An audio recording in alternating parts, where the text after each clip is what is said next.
Hello, everybody, and welcome to Quest Queue. We are starting a brand new adventure tonight. So, while Clancy gets all the cameras rearranged in the right spot, we can go ahead and get started. So, this is the Isle of the Abbey. We have a whole different cast of characters, of course, like we always do. So, usually, I'm the DM, of course. So I am Jeremy, and then we will just go down the list and everyone will introduce themselves and their characters, and then we will jump right into this. So Danny, who are you playing tonight? Hello, I am Danny, and I will be playing Kinrick Evandal, who is a rogue Dampier, and has a bit of an attitude problem, but that's fine. All right, we'll go to Drew next. All right, hi, I'm playing Pitt the Piper, a reborn Circle of the Shepherd druid. I have a garlic clove for a head. All right, we'll go to Jedi. I am Jedi, and I am playing a quick-step barbarian. Has a passion for jelly beans. And then Solar was going to be joining us. He was going to be playing Reggie, bringing that character back. He is delayed for things out of his control because of his vacation, and those things just didn't line up right. So he might be joining us on the next episode, but unfortunately he will not be here tonight. So we'll just go ahead and get started. Tonight we're all playing level 5 characters, which is very exciting. And like I mentioned before, this is the Isle of the Abbey. So basically the story is this. There is a small island about 15 or 20 miles away from Saltmarsh, way off in the middle of the sea. And you've all been hired to go and investigate something there. There is a abbey on there, a temple dedicated to Procon, the god of the sea and the storms. Those who have been tuning into every episode might remember there's also a temple to Procon in Saltmarsh itself. And normally the priests and clerics that work at this island temple will communicate with the priests on the Saltmarsh temple, and then they are able to arrange for deliveries and things like that. And they do this using like a magical orb. So you can kind of think like, kind of like the orb from like Lord of the Rings or something. And, they use this to communicate, but suddenly it just went silent. And when the priests in Saltmarsh try to contact them, it's not like they're not just responding. It seems like the connection has been completely severed. There's also been a big uptick of pirate activity reported in that area where the island is. And so the priests that live in Saltmarsh, unfortunately, they kind of assume the worst. They think that, the pirates probably went there and probably are somehow responsible for this, lack of communication. So you have all been hired by the Seafaring Guild to go and investigate. This island you're going to is not very big. It's only about 2 miles long, maybe like 2 by 1 mile in size. The thing that makes it hard to access is it's kind of like a plateau up on these really sharp cliffs, and it's surrounded by rocks. So a lot of shipwrecks happen in that area because it's so hard to navigate. And there's actually only one point on the island where ships can safely dock, and that's on the southern tip of the island. But even then, you have to be a pretty skilled captain or boatswain to manage to actually get the ship there without crashing. There is another island that has a lighthouse on it about 3 miles away, and you all were given a ride by a fishing boat and dropped off at this lighthouse island where you are supposed to meet with somebody to arrange for a smaller vessel that you will all take on your own to this Abbey island so you can go investigate. The priest that hired you, they basically want you to go investigate the island, find out what happened, and then retrieve that orb and bring it back to them. So assuming you all manage to survive and complete your mission, you'll be rewarded handsomely upon your return. But you have just been dropped off at this lighthouse. When you get dropped off, there's this human man. He's got this large mustache. He looks like he's pretty old. He probably looks like in his 60s or so. And he kind of has like this rough and tough look to him where like in his prime, he was probably like this real tough guy. But, age has gotten the best of him. He's limping towards you all with a cane. His name is Major Ursa, and he is the person you were told to come find. He seems to expect you all when you arrive. So when you were dropped off on this island by this lighthouse, he's already kind of standing out by the dock awaiting you all. And he's going to give you all a wave and go, "Hi there, mate. How's it going? Over here, I'm Major Ursa." And he's like waving to you all from a distance. What are you all doing? What's the I don't know, what's the plan here? You all just know you're supposed to meet this guy. He's going to give you a small boat that the three of you are going to take on your own and kind of, paddle out this extra 2 or 3 miles to this island. But, it's free reign from this point forward. So Major Ursa's just standing, kind of waving you guys on as you are dropped off by the fishing ship. And then the fishing boat will make their way off into the distance. And ideally, once you return, you'll be able to catch another fishing boat back to Saltmarsh in the next day or two. Yeah, I suppose that's our ride. So he comes walking up, and he'll see you all. Oh, you're the ones they sent from Saltmarsh, I'd imagine. Going out to that Abbey Isle to see what happened, are you? Yes, that's us. Yeah. Pip gives out a big yawn.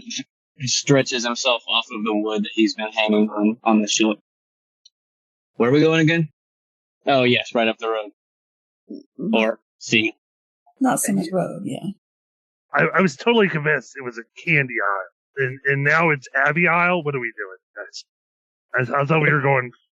We're going to look for an orb, a broken orb, and we're going to fix it. Or kill some pirates or something. Sign me up. Oh, we were already signed up. Let's go. Yeah, we got a little boat for you. I'm afraid it's not exactly the nicest thing, but it'll get you there. And I don't know if you heard, these waters not been quite so safe lately. A lot of pirate activity around here, but maybe this will help you approach a little bit more stealthily. Believe me, I argued the case. I tried to see if that fishing boat would drop you off, but they seem pretty set on not going that direction at all. He'll point, and there is like this boat. It's a little bit more than a rowboat. It's kind of like a small sailboat. It seems like it has you can kind of imagine like a Norse sailing ship where it looks like the mast is something that can drop, and you have you're able to row it if you need to, but you also can raise the sail and move across a little bit faster so that you're not just having to completely, manually paddle 3 miles in the middle of the sea. Oh, good. I wasn't looking forward to that. Yeah, typical mortals, always afraid of something. I mean, I must say, the three of you aren't exactly what I imagined. I don't even know how you see out of that mask of yours. Is it some sort of magic spell or something? He's pointing, of course, at Pip, who has a garlic head. This is no mask, man. And I'll just peel off a little piece of the garlic layer to show that it's a head, put it back, or maybe it's not a head. Yeah, so this would be a good time. Why don't you all describe your characters for our viewers and also for our podcast listeners who won't have access to the video? Just kind of let us know what they look like and all that. All right. Well, if you don't mind, I'll start. Pip is, like I mentioned before, he's a reborn druid with a giant garlic clove for a head. And because he's a reborn, his body basically looks like shriveled sinew, vines, and bark almost. He tries to hide his appearance, not really, with a broken hat and a scarf, but flamboyantly walks around without a care. He just really cares about his rats and his little garlic animal aberrations. He stinks, by the way. Like, he clearly smells very pungently. Good thing there's not a vampire in the party. Speaking of, Kinrick is not a vampire. She's a Dhampir. She looks very much like you would expect a vampire to look, though, except for the fact that she's small. She's 3.5 feet tall. Wow. Long blonde hair pulled back in a ponytail, very pale skin, dresses very much like a stereotypical rogue, lots of black and red leather, all the better to hide the bloodstains. And she does look like she might bite you. Isn't she like the size of a halfling? Yeah, basically. What about Iker? Iker is also very short. He is about 3 foot tall, about 30 pounds, carrying a big old greatsword that's probably got some jelly bean residue on it. He's been squishing them together into a little ball for him. He's pretty commonly dressed, nothing crazy. His clothes are torn and tattered, but I mean, normal looking elf. Ears, hair, beads, some braids, quite colorful for this time. Erratic would be the easiest thing to say. Yeah, he's pretty simple. Just probably digging through his bag looking for some candy left over at all times. I forgot to mention the height and everything. My guy is like 7 feet tall and weighs like 80 pounds. So this is a very peculiar grouping we have so far. How's the weather down there, guys? Oh, it's fantastic. You probably can't smell my breath as bad from down there, so that's a plus, eh? I've been sticking my nose in my bag, trying to cover the smell. To be honest with you. I'll do my best to keep my mouth shut, but good luck with that. So yeah, if you all look right here on the picture I have displayed, it's kind of like the ship that you have available to you, the one that's in the foreground, not the giant ship in the background. But yeah, so you have, like I said, it's a little bit bigger than like just a paddle boat or something, but it's more or less a small sailing boat. It doesn't have a cover or anything like that. You're going to be exposed to the elements. This Major Ursa would be like, all right, well, here's the ship for you. Don't worry about anything. I've already been paid. They've already took care of all that. Tried to bring it back in one piece, but if not, I've already had the guarantees that the powers that be down there in Saltmarsh will take care of me. So if there's anything else I can do for you, I can try to get you some supplies. It seems like you're all pretty well supplied already, judging by them backpacks and everything. But is there anything else I can get for you? I'm gonna, if not, I'm gonna head back up in the lighthouse and continue my duties of drinking rum and standing out the window. Rum. All right. Well, enjoy yourself. All right. Well, here you go. And I sure hope you know how to use this thing, because I'm not going with you. Any questions? Anything? Do y'all think you're good to go? Yeah, you just point it in one direction and the wind takes you, right? More or less, but you see that you can turn that little wheel there on the side and kind of rotate it a little bit. But yeah, if the wind's not in your favor, you're going to have to do a little bit of paddling, I'm afraid. You sure you don't want to come with us? Oh, man, maybe 20 years ago, but I got a lot of rum to drink, books to read. Yeah, fair enough. You could drink the rum on the boat. That's not really a problem. You could drink it on the boat while we're sailing. But then who would watch the lighthouse?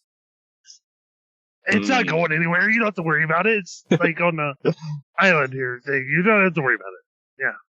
Yeah, you think. You turn around, this thing would be gone in a blink. Does it have legs? How does it move? Well, I don't know. Hey, it's got to be something. They wouldn't be paying me to sit out here and watch it. Even if I do only get visitors every couple weeks or so. No, that buys you some time. You got a couple weeks. Come on, we're your last visitors. We'll be back in no time. Don't even worry. I'm all right. I've tussled with enough pirates in my time.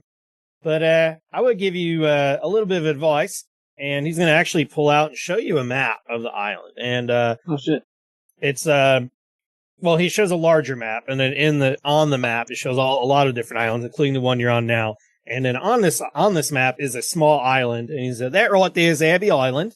And you see it's like I said, it's about 2 miles long, 1 mile wide, and there's little triangles drawn all around it representing rocks. And he's going to say, now these little things right here, these things will tear this ship right up. That being said, this thing should be a little bit easier to navigate around him. Now, my recommendation is I wouldn't try to approach this island anyway but the south here, and he'll point, and you'll notice there's no triangles in that part of the map. See, down here, there's some sand dunes, and they seem to go right down to the shore. Now, back in my sailing days, I was actually one of them blokes that would do deliveries, and I used to deliver to these bastards down here in this temple. They're pretty nice folk. But like I said, that was 2 decades ago. But all I know is I would never have tried to steer my ship anywhere but down here. But if you're feeling brave, suppose anywhere would do, just watch out. There's a lot of rocks around there, and those cliffs are pretty high. So, it's not my job to tell you how to complete your mission, but that's just my recommendation. And be real careful. You see black sails, probably pirates. And if you see any ship, I would still be pretty cautious if I were you. These bastards can be pretty bad guys sometimes. They usually ask questions later, rob you first, so. Well, that's their problem, not ours. I'll smack them real good. Don't worry about it. Glad I'm with you two. All right, well, I'll leave you 3 to it, and, just try to bring it back in one piece. And, he's gonna start, he kind of, leads you down to the boat, and, he's gonna kind of step away. It is about midday. You are all welcome to try to approach this however you want. It's only 2 or 3 miles away, so with the wind, you can get there pretty quickly, probably less, probably with an hour or less. But I don't know if you want to use the wind, if you're trying to be extra stealthy, if you want to wait till dark, if you want to leave right away. You can do anything you'd like. All of you have played in games where I've DM'd before, so you do know how I kind of open things up. I know that Kenrick does have some sailing experience. Does Pip and Iker have any sailing experience? I'm going to say no. Yeah, I'm sure Iker's been on a boat. You've been on a boat. He's been on a boat. My camera just broke. Oh, no. It's okay. It'll be back in a second. I like to think that Pip has never been on a boat. That he's seen them, obviously, but has never been on one. Oh. Well, this is certainly interesting. Anybody know how to work one of these things? I know he said you can move this wheel here. Oh, don't mess with that yet. Oh. No, excuse me, let me put it back. Okay. You turn the rudder and it just bumps up against the side of the dock. Oh, right. Maybe I'll step away. Those of you who've never been on a boat, or never driven a boat, or directed a boat, or steered a boat, or done anything with a boat, you get to it's a boot time. Row. Mm-hmm. Yeah. Okay. I'll get us in the right direction. All right. I will reach to grab. You said there were oars in there for rowing. Yeah, there's oars. I'm just going to be like, you know what? Yeah, sure. I like your decision making, and just no complaints. There's one rope off the side with a very, pretty light anchor. You could all lift it up by your hand, and then there's another rope just looping it to one of the posts on the dock. Other than that, this thing's small enough that when you get on it, it rocks a little bit. You all have basically any of the main supplies you need. So, if you need a rope, you have a rope. If you need paddles, you have a paddle. You kind of have what you need to run this boat. Okay. Now, does Pip have, I know Pip's like a awakened scarecrow or something. Does Pip have legs, or is it like turnip head and you're just hopping around? No, he has legs. How I read it was that the Reborn are like people that died but then come back from death at a point. So I'm thinking he got killed, dried up and shriveled, and then came back to life through an entity that I called the Eternal Sound. And that's basically given him his druidic magic. But yeah, he's a basic looking scarecrow body. So yeah, he has legs. He's just long and lanky. Cool. All right. So how do you all want to approach this? You just gonna head out to sea, or do you want to wait? I'm just sitting there with the oar, waiting for more directions because I've already messed something up. First touch. I will also grab an oar and just ready to go. Are we hitting something with it? What are we doing? You're going to hit the water with it repeatedly in the same direction to move it. No. Like this? I like your technique. No. Let me. Splashing. Take the oars out of the water. Give me just a moment. Kenrick will pull up anchor and take the rope off the dock and hoist the sail so that we can get a little bit of momentum moving out of here. Holy shit! It's all rocky, and even though I'm sitting down, I still lose balance a little bit. Right. So this is a boat. It's going to be a good time. Don't worry. I think. It's probably best to go now while it's light. I don't know that the two of you should be trying to have your first boat trip in the dark. It's a little more stealthy, but I think I'm in agreement with you. Outweighs the stealth at this point. So once we get a little ways out, she'll demonstrate how to properly paddle so that we maybe get a little bit. Yeah, I see. There we go. The passion was there. The technique was just flawed. Okay, gotcha. And now you've got the technique, so you can bring it all together. So on our way. I'm sorry. Just 3 miles. It's not that long. So, how do you guys normally handle situations and quests like this? I kind of just wing it, usually. Well, I like to plan a bit more, but really we don't have a lot to work with, so winging it is. Yeah, I'm really good at wings. I don't have wings, but I like wings. I've seen some people with wings. Let's do that. Can we make wings? Do you have wings? He's a turd. I'm sorry. What's your character's name? Kendrick? Not Kendrick. Not Kendrick. Pip. Pip. Yeah. All right. I'm turning to Pip and be like, can you grow wings out of that thing?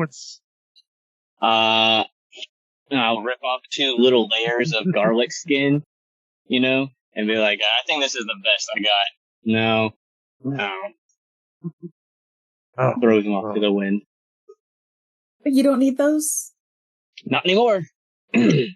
I'm sure they'll grow back. Oh, all right. I'm sure they'll grow. I sweat. I'm sure it won't matter at all later. Why don't we all make a group survival check to see how well we can traverse these 3 miles, and then Kenrick can get advantage. Kenrick, I know Kenrick has sailed a boat before because I have played in the adventure where Kenrick was on the boat. It actually worked. Yes. So we have a 13 for Pip, a 12 for Kenrick, 15 for Iker, and a 15 for Iker. Okay. So that's not too bad. That averages somewhere between 14, right around 14 or so. 13 and 14. So yeah, it's not too bad. So you were all able to get a couple miles out, and you have not seen any pirate ships. In fact, you haven't seen any ships in this couple miles. Maybe like way off in the distance, you see, in the horizon, like, oh, that might be a ship. But with the way that, the earth curves and the waves and everything, you're definitely not close enough to where they probably haven't seen you all. And if they have, they probably think you're just like a very small fishing vessel or something anyways. But sure enough, you're traveling in the direction you're supposed to be. And you see what you assume is Abbey Isle. You're approaching this island, and you see this small, elongated island out in the distance. At this point, you're probably a quarter mile away. And sure enough, all around it, they look like these jagged shark teeth erupting out of the water. All around it, these huge rocks spiring, like spires out of the waves. And it definitely looks like if you were, approaching with a big ship, it would be really difficult to try to navigate the ship down to the shore here. And one thing I think you notice right away is, in fact, that the entire island is elevated on this big plateau. The cliffs, you could probably guess, are at least 50 or 60 feet tall. And then, sure enough, on the southern side, which happens to be the way you're approaching from, you can see it kind of curves down and eventually turns into sand that forms a beach against the water. So you all are approaching this island. And how do you want to do this? Do you want to go to the beach at the bottom? Do you want to try to navigate it in a different way? I will say one thing you notice as you get, kind of angle around to where you can see around one of these big rocks sticking out of the water is you see a ship. It looks like a large ship, but it's not docked.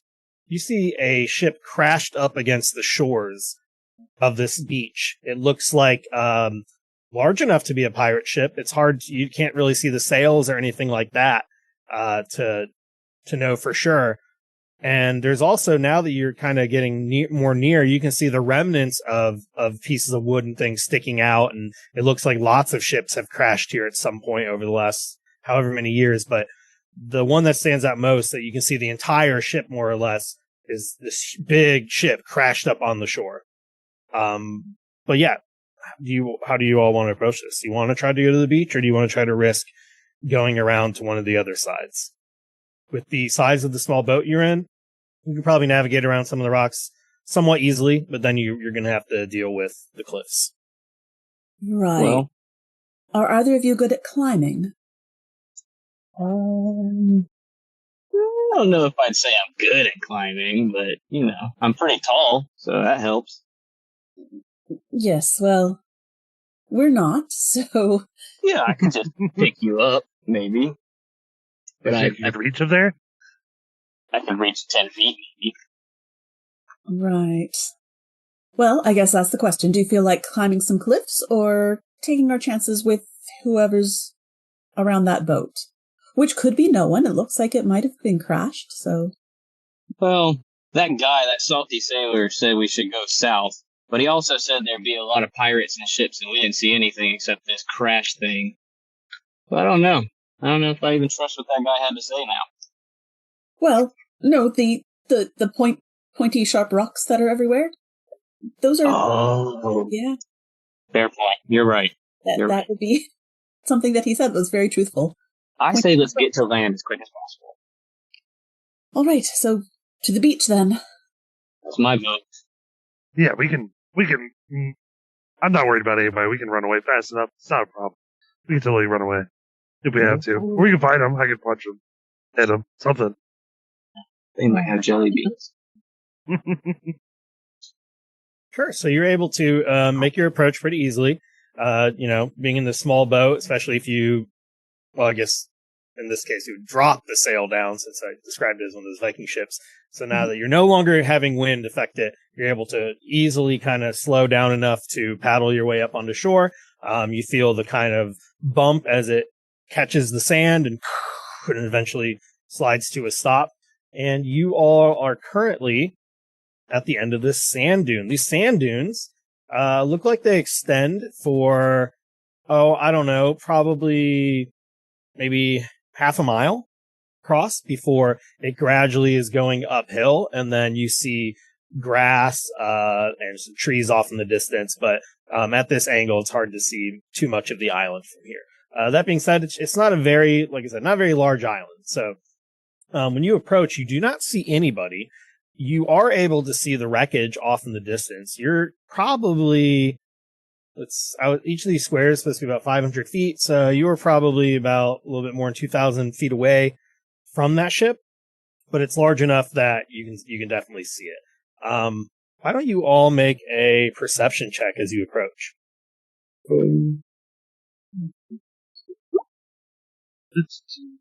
That is a Perception check. 11. Even for Kenrick. I rolled a natty 1. Oh no, a nat 1, and then you got +8. That's pretty good. +8. So you have a plus, so we have a 9. You said you have an 18, Henrik? Yes. And then what did you get? 11. An 11. Okay. So yeah, I think Pip and Iker, you probably don't see much except for that ship. So I'd imagine you're probably looking in that direction, and just like hoping that Kenrick knows what she's doing as you pull up to the shore, since this is your. It seems like your only way back off this island as well. And yeah, you're able to get here pretty easily, but Kenrick, this is an easy landing for you. So you're kind of paying attention a little bit better, and you don't notice any people, at least that are alive. What you do notice as you pull up, there does seem to be some shapes that look vaguely humanoid shapes in the dunes a few hundred feet off the shore. You can see at least 2 bodies that are partially covered in sand from here. And then there's also a lot of footprints all over the kind of the beach. Some of them don't have that much detail because the water has washed some of it away, but you definitely see evidence that there were people here somewhat recently. And then, of course, there's 2 bodies laying right there in the dunes, just a couple hundred feet away. What do you all want to do? What are you going to do with your boat? Do you care about the pirate ship at all? The wreckage? I just don't want to force you into. I don't want to just fast forward and then force you down a route you didn't actually want to do. All right, boss. What are we doing? How do we even get off this thing? Iker salutes Henrik. Yes, How did this happen? This was not what I signed up for. Well, we can get off the boat.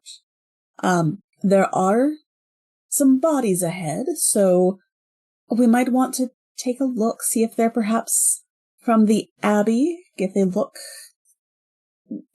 like people of religion, or if they look like pirates. There's also the ship. If you weren't here, I'd go loot it myself, but... We could do that. I'm fine with that. That sounds like a good idea. I have no moral qualms. I'm just not certain of your level of skill in that arena, and really we should do our job first. What sneaking? I don't need to sneak. I'm just too fast for anybody to catch me. And you'll notice, like, as we move around, Iker does run up and back a little bit. Like, he covers twice as much ground as y'all. Just running back and forth. So, I mean, I'm pretty quick. I'd probably carry this one out. The big guy with the vegetable on his head. That's good to know.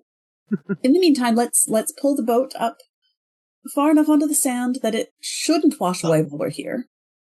Aye, boss. Yeah, grab a rope. Yep. Let's do this. Pull it up on a shore. And then let's take a look at these bodies just to see what we're working with here. Sure. You can do that. You're able to pull that up, no problem. Very easy. You're pretty confident that it's not going to get washed away with the tide or anything. You're able to pull it up far enough to do that. And yeah, if you walk forward, go ahead and switch this again for you. In fact, make sure. There we go. We have tokens. All right, let's lay down. So go lay down. Sorry. No, you're good. I thought I had some corpses. Oh, here they are. They're gonna be okay. I thought I was gonna. Usually, when I drop the images in, they appear like giant at first. I was afraid you guys were gonna think it's like a 700-foot corpse. Oh my god! Though they do still look pretty big. Everybody's giant, the 2 of us. So yeah, he looks kind of normal to me. I don't know. Yeah. So oh, sorry. Let me go ahead and give you permissions to move your characters. There you go. All right. So if you all walk forward, a couple, at this point, I would say you're about 200 feet away from where your boat is. You can look back. You can see it. No problem. There are 2 corpses laying on the ground. One of them appears male and one appears female in physique. And they both look like they've been here for probably a few days, but not like too long. Like they're not skeletal. They look like the bodies have rotted a little bit. They're half buried in sand. So, they've been there long enough for the wind to blow some sand over them.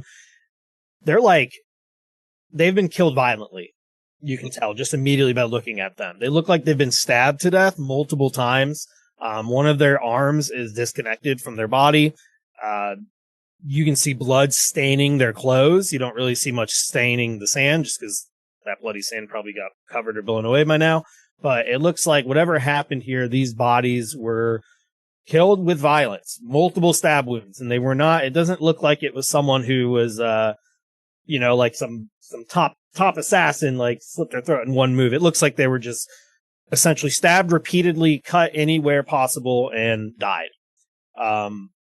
Looking at them, they are clothed. They don't really appear to have anything of value at first glance, but you're welcome to, investigate them any way you'd like.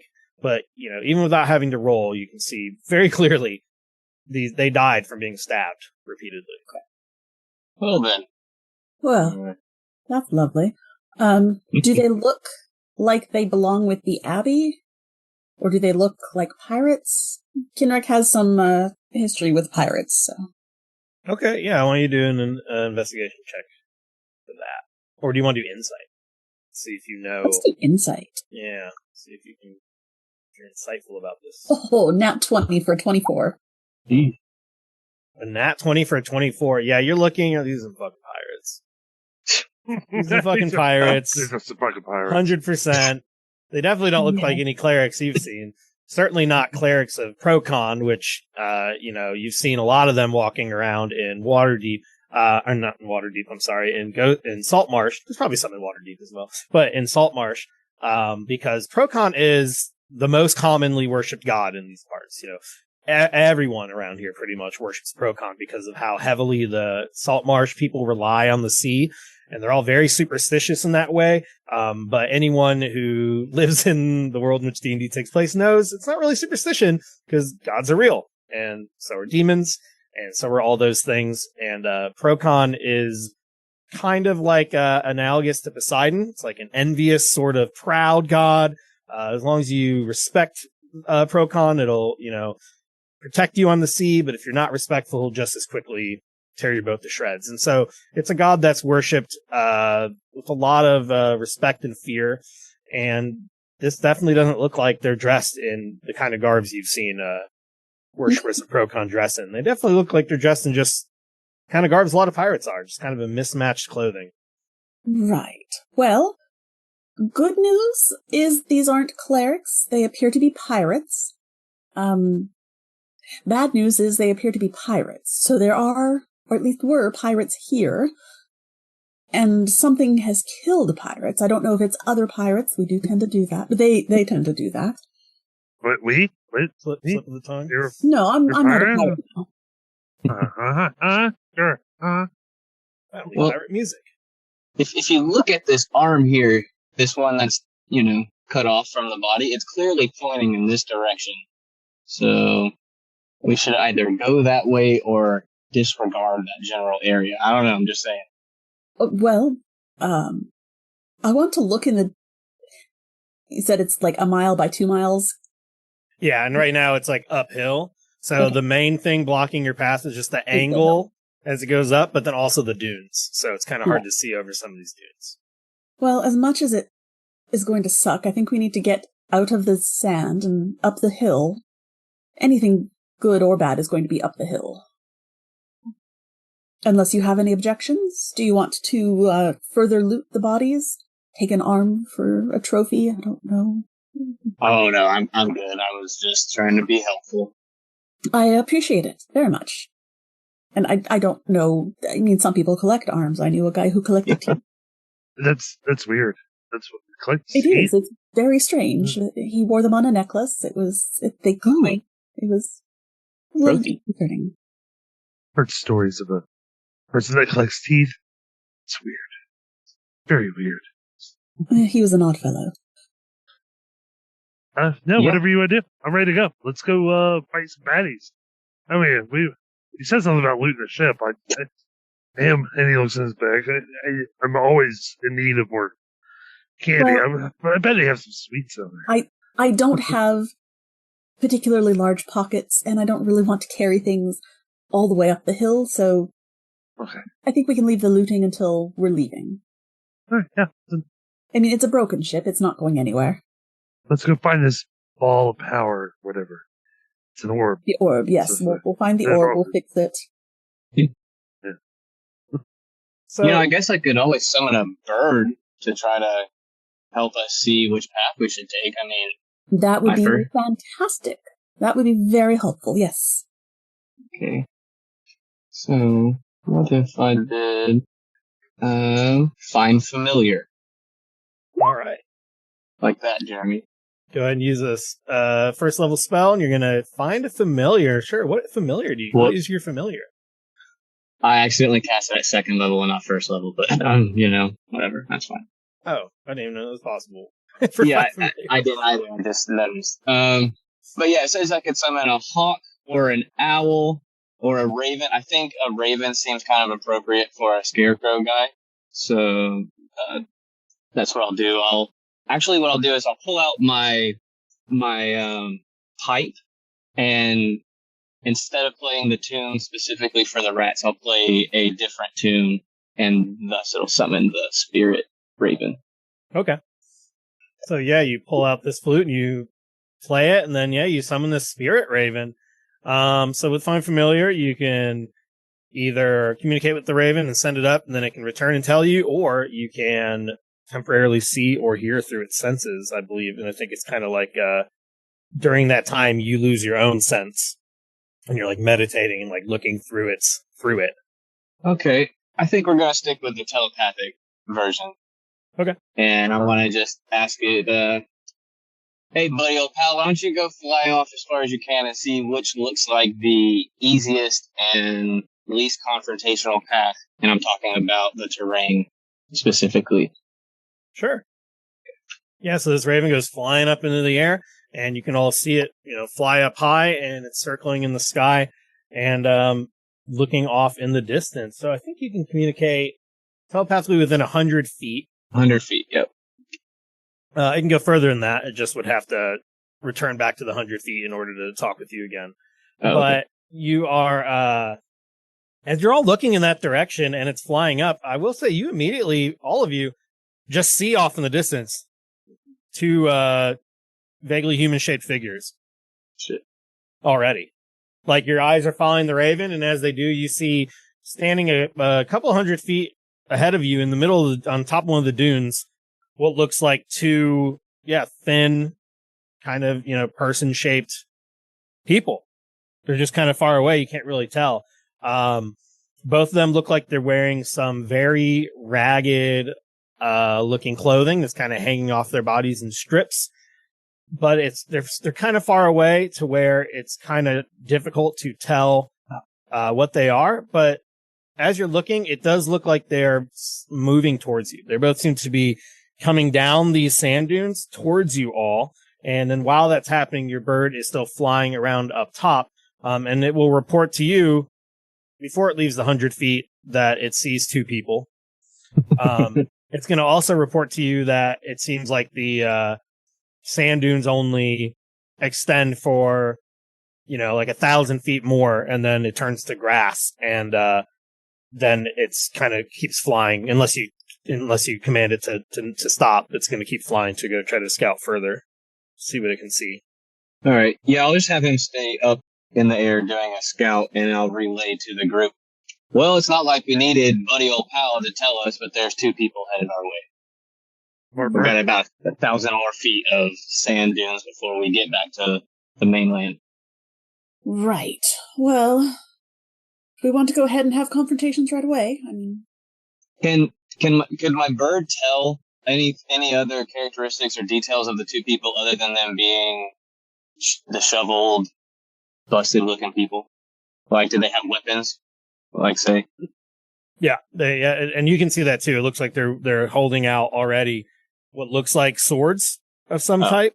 Great. And in fact, they're moving, and then they seem like they're now running at you all, kind of sprinting down. Why don't you all make a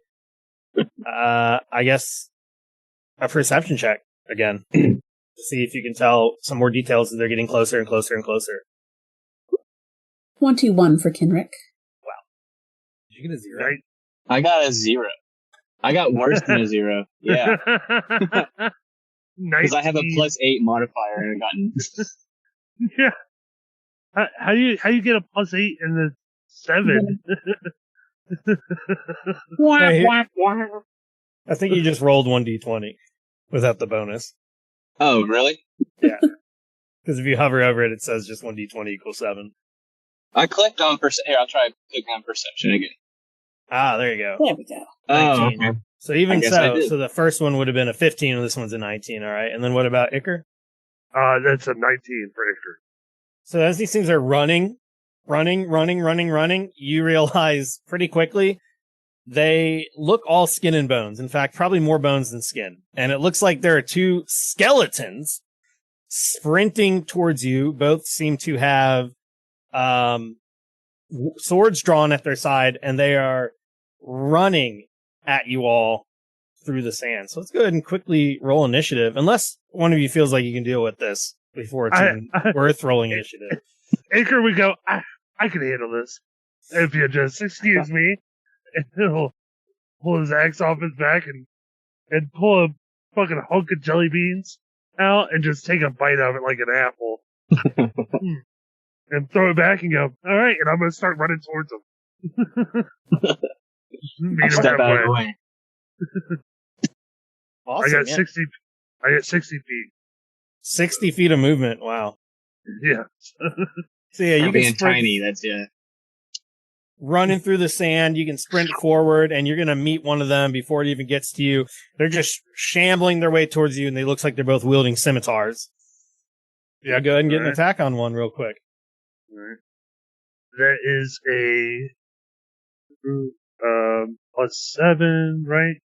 That's a 17 to hit. 17 will hit. All right. And that's going to be 1d12. I'm going to roll this stage. Let it pull his dice out.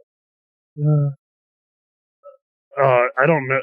Yeah, that's a d12. All right. So that's 12 plus 2d6. I get the roll for my Vicious Great Axe. And that's 21 points of damage. 21 points of damage. Okay, so yeah, you run up and you just swing, and you're able to just destroy this thing in one hit, at least one of the two skeletons. So you just chop this thing right in half, it just falls to pieces. The other one's still there, and then as that happens, you're gonna all just see suddenly a whole bunch of skeletons start to climb out of the sand all around you, and you are suddenly surrounded by skeletons. So we will have everyone go ahead and roll some initiative.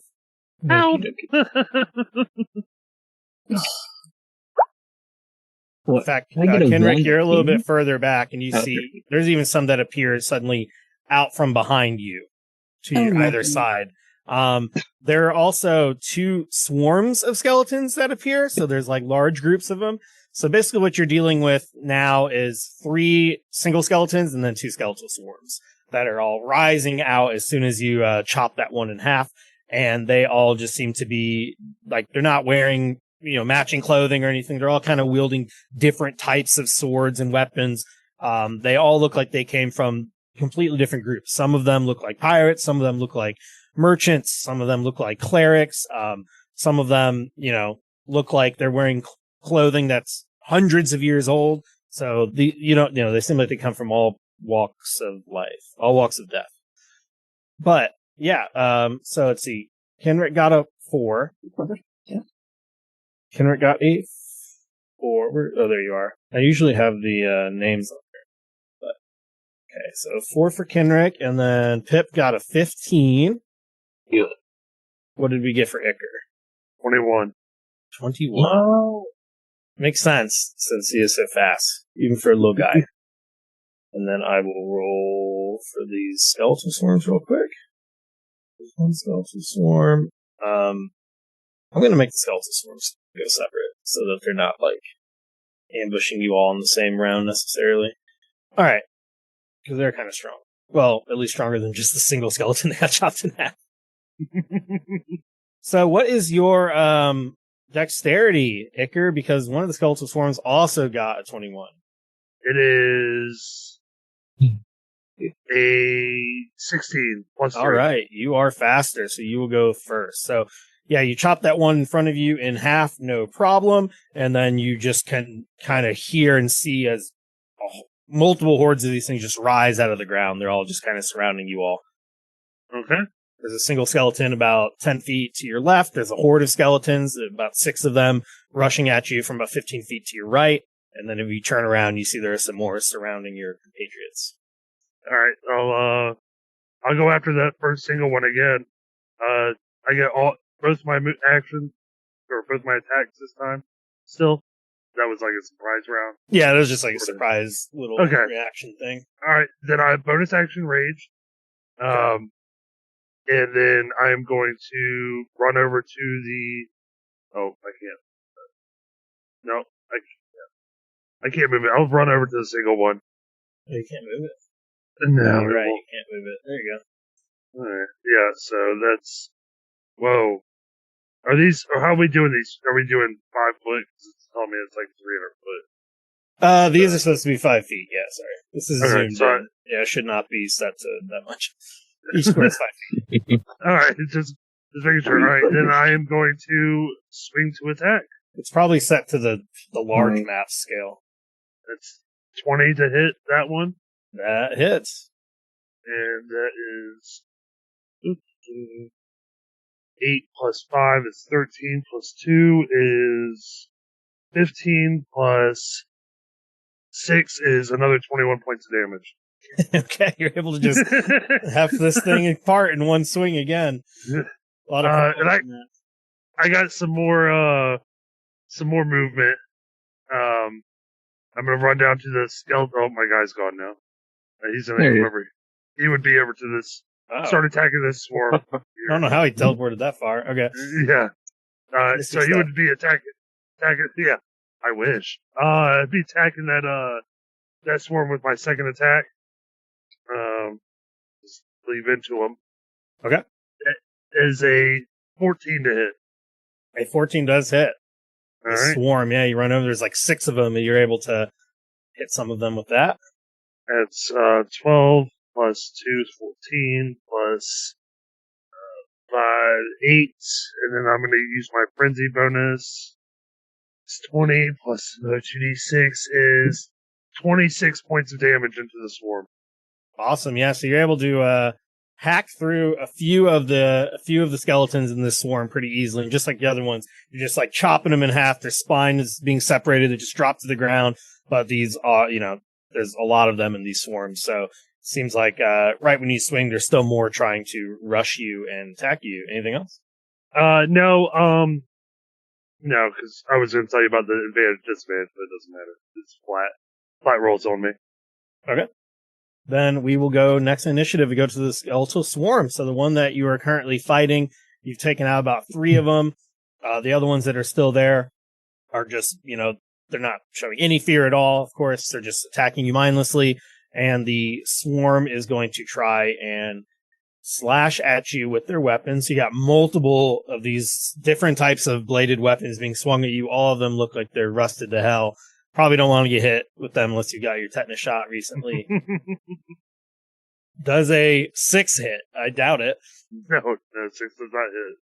So yeah, they all are attacking, and even even though there's a whole bunch of them, you are just too good at fighting. You're able to dodge them pretty easily, and they're slashing at you, and that group is going to miss. The other skeletal swarm is next with an 18, so the one that's a little bit further back. This one is going to 2, 3, 4. Yeah, it's going to move all the way over here to Kenrick, and you see like 6 or 7 of these skeletons rushing at you, Kenrick, just fighting their way through the sand, and they're going to all start trying to attack you as well. So the swarm of skeletons is just swinging mindlessly, just wildly swinging at you. That's a 19 to hit. That hits. Be a 20 damage, 11 plus 9 slashing, Oh, as you get hit by like 4 different swords at once. ouch. But that's it. Luckily, they don't have a multi-attack. We move on. It is now Pip's turn. It's your turn, Pip. You're asking to talk your way out of this shit. So I'm gonna move my guy right here next to Ken. All right. Well, my guy's behind Kenrick, but I'm trying to get in that general area and then do poison spray at the swarm or the horde, whatever you call it. Yeah. Okay, where did your guy go? I tried moving it into the square and it disappeared behind Kenrick's token. I see. Yeah, you gotta hold Alt. It's trying to stick to the grid. If you hold Alt, you can set it wherever you want. Oh, I see. Yeah. So yeah, you can totally do that. Okay. So Yeah, you just see Kenrick get stabbed like 4 times. Real Dark Souls shit. so was I supposed to do the roll for the hit first and then damage? I just clicked on the spell and it just rolled. It did both of it. So you got 11 to hit, and then if you hit, it does 12 damage. Oh, I see. Okay. Unfortunately, 11 does not hit. It says you only rolled a 1. You got a natural 1, so that's going to miss no matter what. Okay, good roll so far. Go ahead and roll D100. Let's see how much of an asshole I got to be. Since you did get a natural 1, hopefully you don't That's why poison spray. Oh, how do I have to hit roll to do the 1d100? Yeah. Slash roll 1d100, or you can Roll do slash. Oh, okay. slash roll space Oh. 1d100 if you're doing it on roll 20. We're looking All for is one word? well, no, slash roll and then space 1d100. Oh, okay. Like that. So like There you go. 62. That's pretty far away from 1. Yeah, I'm not going to make you poison spray Kenrick. You just miss. So yeah, you go to do it. The wind that's pushing sand across these dunes is blowing. So as soon as you poison spray, it just completely misses the horde entirely. And Okay. What's your poison spray like though? Is it just like a garlic mist or something? Yeah, I literally am like belching out, garlic fumes. I'm gonna, as that happens, I'm gonna turn to Kenrick and be like, "This has never happened before, I promise." I swear it doesn't usually happen. Could you stop? It kind of stinks. I don't like it. Yeah, Okay. the wind, even though you're like 30 feet away, the wind just pushes it right in your direction. And you just smell that rancid garlic. Okay, and then, let's see. Bonus action. Oh, okay, yeah, with my bonus action, I'm going to summon a spirit totem, and it will take the form of the bear. So, let's see. Do it like this, and I sent it to you.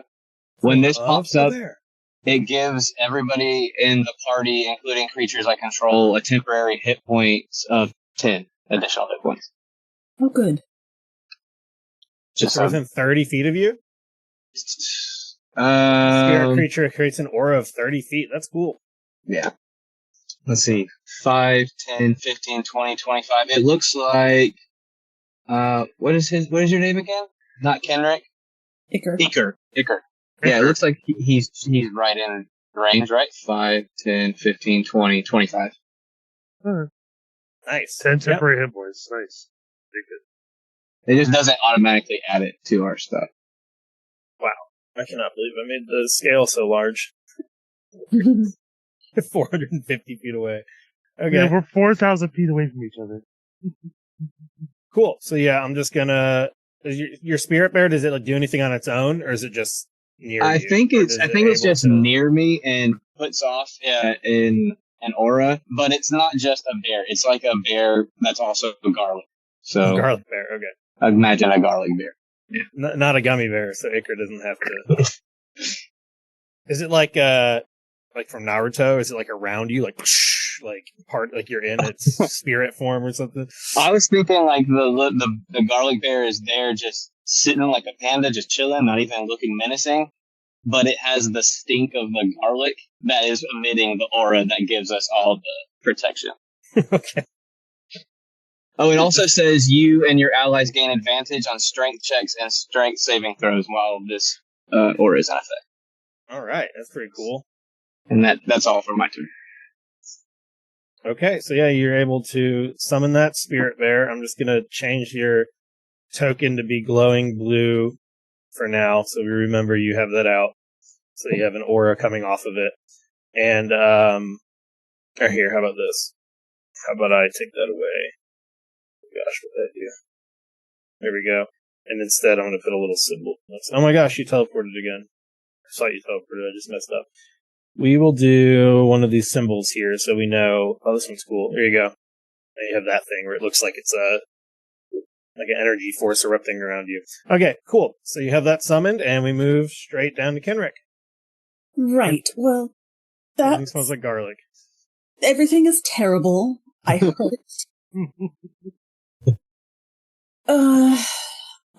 I'm going to have to shoot these guys. I don't really feel like I've got any other options. So yeah, crossbow into the mess of skeletons and see if that does anything. Okay, yeah, go ahead and shoot that crossbow. You're shooting at the skeletal swarm? Yes. Okay. And that is 20. Oh, I am going to use. Oh, what's it called? My bonus action of. Where did it go? steady aim. And so that gives me advantage, but that still hits, so that's fine. But what matters is that now I've done it with advantage, so I get my sneak attack. Oh, okay. So there we go. And I think you get sneak attack in this instance anyways with Oh, that's true. Pip so close to you. But yeah, that's good to know. So That's 28 damage. 28 damage. Okay, so you're firing these arrows, and these skeletons, it doesn't seem like that's super effective on them or anything, but you're just the sheer volume of the arrows that you're just shooting with the sneak attack. It's like, choo, choo, choo, and you're able to damage them pretty well. So 28 damage. You do fell some of the skeletons in this skeletal swarm. And they do need to succeed on a DC 10 strength saving throw because my crossbow bolts are walloping crossbow bolts. Oh, does that mean they don't deal slashing damage? They deal something else instead? That could change things. Or piercing damage, I mean? No, they have to succeed a DC 10 strength saving throw or become prone. Okay. I don't know if you're like Hawkeye or something, you got like special arrows that shoot like boxing gloves or something. No, they just get to knock them down a little. Strength saving throw. A 3. They fall down. The entire thing. So you take out like 3 of them, and the rest of the horde that didn't just immediately die collapse into the sand as you wallop them with these arrows. Okay, so they're prone, which means anyone attacking them has advantage. And anything else? That is everything. All right, then it is. Oh, it seems like my skeletons got deleted. Well, they had a 4, and I think they're slower than you. So the regular skeletons will go now. So the regular skeletons are going to run up on you all.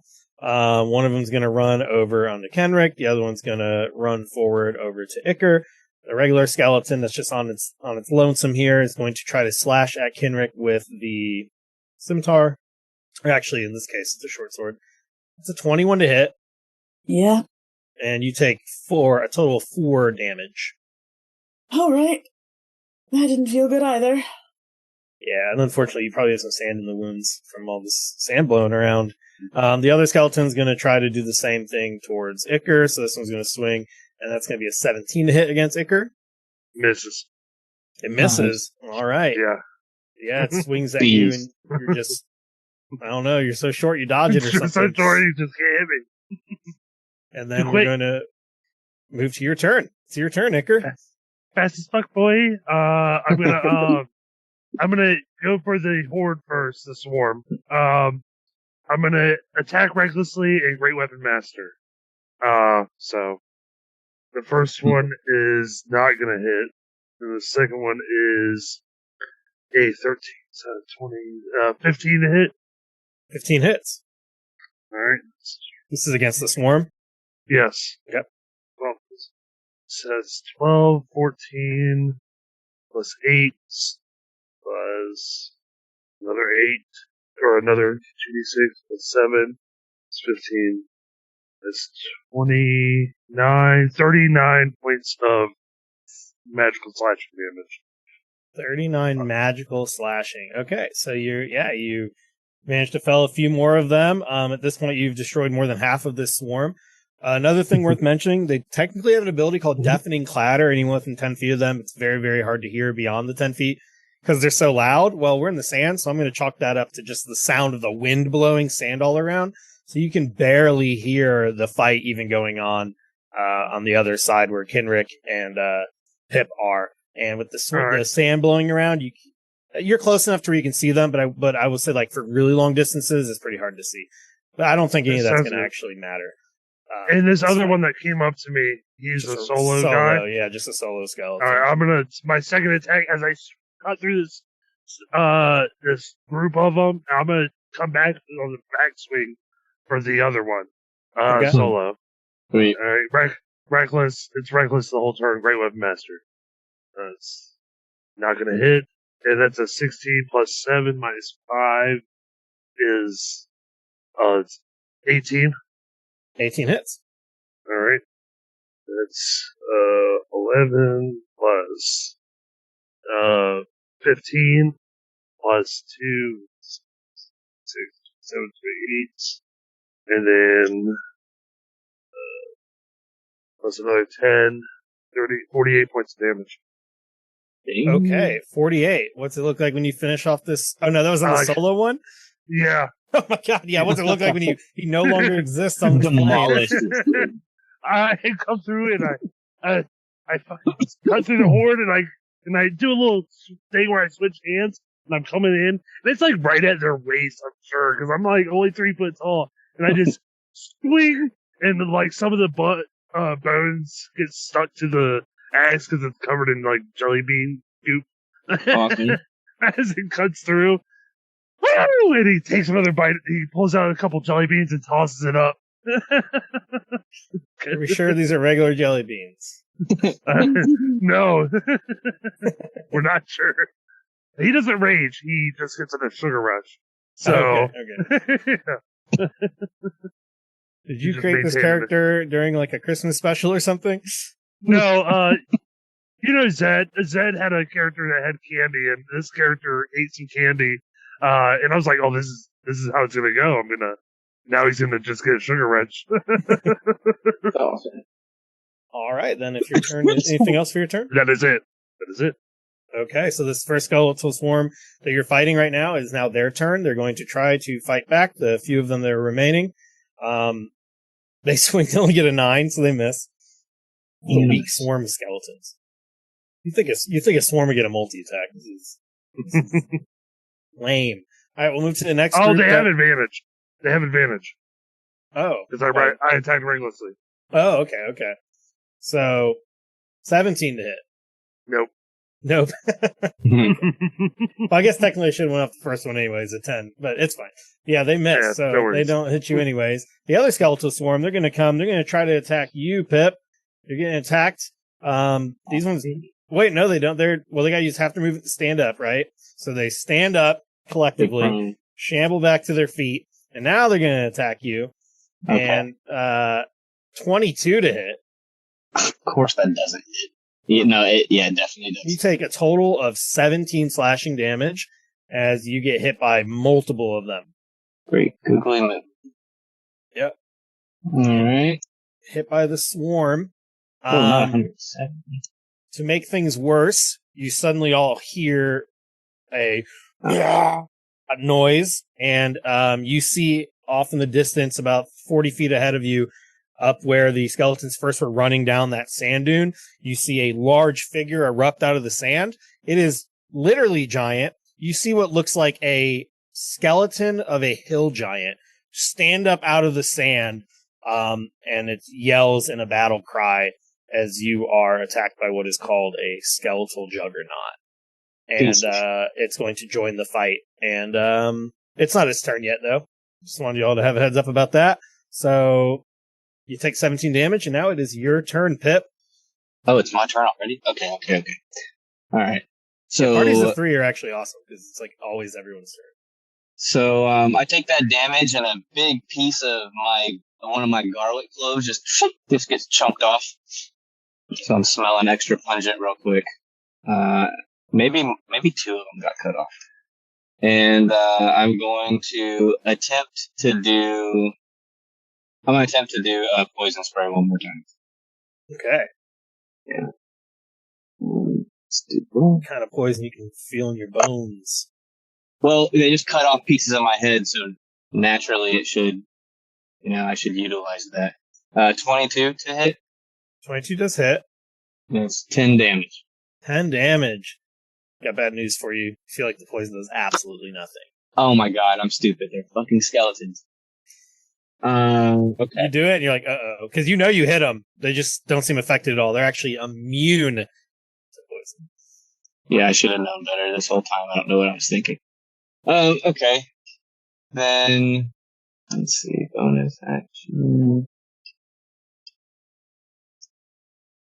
Alright, that's it. That's my turn. That's your turn? Alright. Yeah. And did you make sure you added whatever your bear totem gives you? All your stuff? I did. Okay. Yeah. Cool. Then it's Kinrick's turn. Well, these guys don't look like they have any blood, so I guess I'll just use my crossbow again. It worked beautifully the first time. Keep going. Crossing fingers. Okay. 22 to hit. That hits. Who are you shooting? The solo skeleton or the swarm? I'm still going for the swarm because Yeah. they seem to hurt more. Okay. And Kill a bees in this one. it is another 28 damage. Okay, that's pretty good. 28 And piercing. again, they need to try not to fall over. So another strength check. Yes. 20. Oh, 20. okay. They stay up. I think But that you do get sneak attack. You have Pip right next to you. Did you already That apply was- that? Oh, you did yeah, apply that was that. my sneak Oh, attack. okay. Yeah. But I think I will use disengage. As a bonus action because you're a rogue. Yep. Okay. And then I'm going to move. And even with the wind blowing all the sand around and stuff, you can see the silhouette of the literal giant off in the distance. I don't know if you know it's a skeletal giant from here, but is that better than a regular giant? Who knows?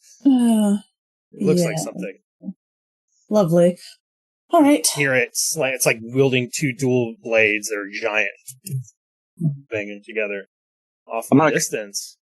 Quickly do a double take as I notice that my companion is no longer standing right next to me in front of all of these skeletons. I'm better from a distance. Take your word for it. That Yes, giant is charging towards you, Iker.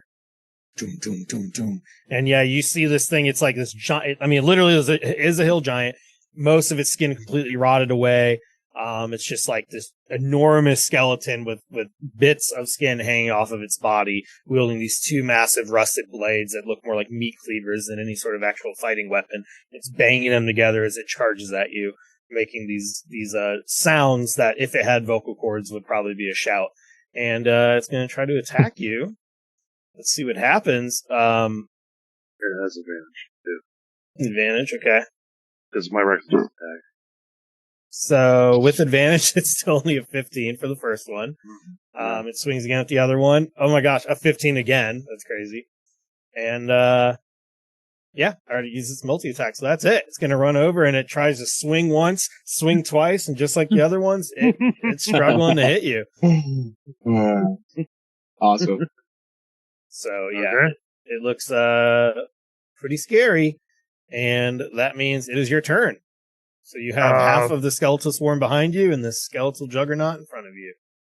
I'm gonna take one that since I turned around, heard it running up, and I ducked and dodged his attacks. I'm gonna swing back at him once.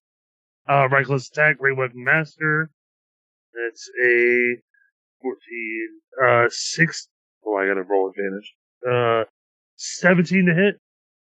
Against the swarm? No, against the big guy. Against the big guy. Let me check.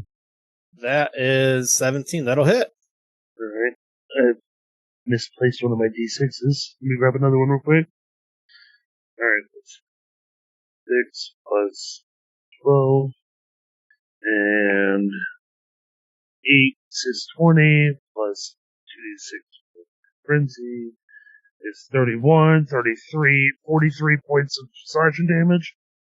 43 points of slashing? Okay. Yeah, magical. It's magical great axe, by the Okay. way. So, and then I'll carry through, and I'm gonna spin around and go for the swarm again. All For right. my second attack. It's 17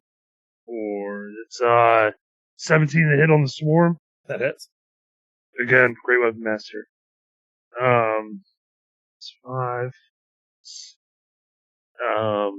12, 14, 19 plus 8 is 27, 37 points of slashing damage into the swarm.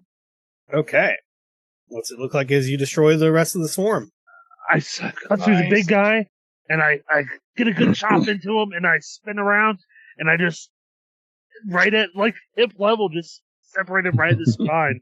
You know, it's the smallest part to hit, so I just, as I cleave through them, and they just kind of break apart, shambles. However that happens. So, Awesome. yeah. And that's my turn. All right. So because that skeletal swarm would be... Yeah, I guess we go down to the skeletal swarm down here. So it's just you right now, Pip, and this skeleton swarm and then the solo skeleton. So the skeleton swarm is going to try to attack you. You can see off in the distance that Iker is fighting the giant, and I wish this would make it easier for me to have multiple character sheets open at once. All right, so it's going to swing at you for a 20 to hit. Definitely hits. Which is crazy. And it's going to be 16 slashing damage. Jeez. All right. And that's it for the Skeletal Swarm. Okay. Which now means it's your turn, Pip. Okay. All right. So I'm gonna just retaliate with Primal Savagery, which I don't normally do actual fighting. So we'll see how this goes. Yikes! 13 to hit. 13 hits. Oh, it does. Oh, Yeah. What the hell? It says it's acid damage. I thought it was. Oh, it says acid right there. Does acid work, or are they also immune to? So when you hit it, it seems like it does damage it. Nice. Okay. Does not seem immune. Sweet. All right, and then so that's 9 damage, and 9 damage, okay. then it says I can use a bonus action to cast Misty Step, Cool. and then I can appear 30 feet away.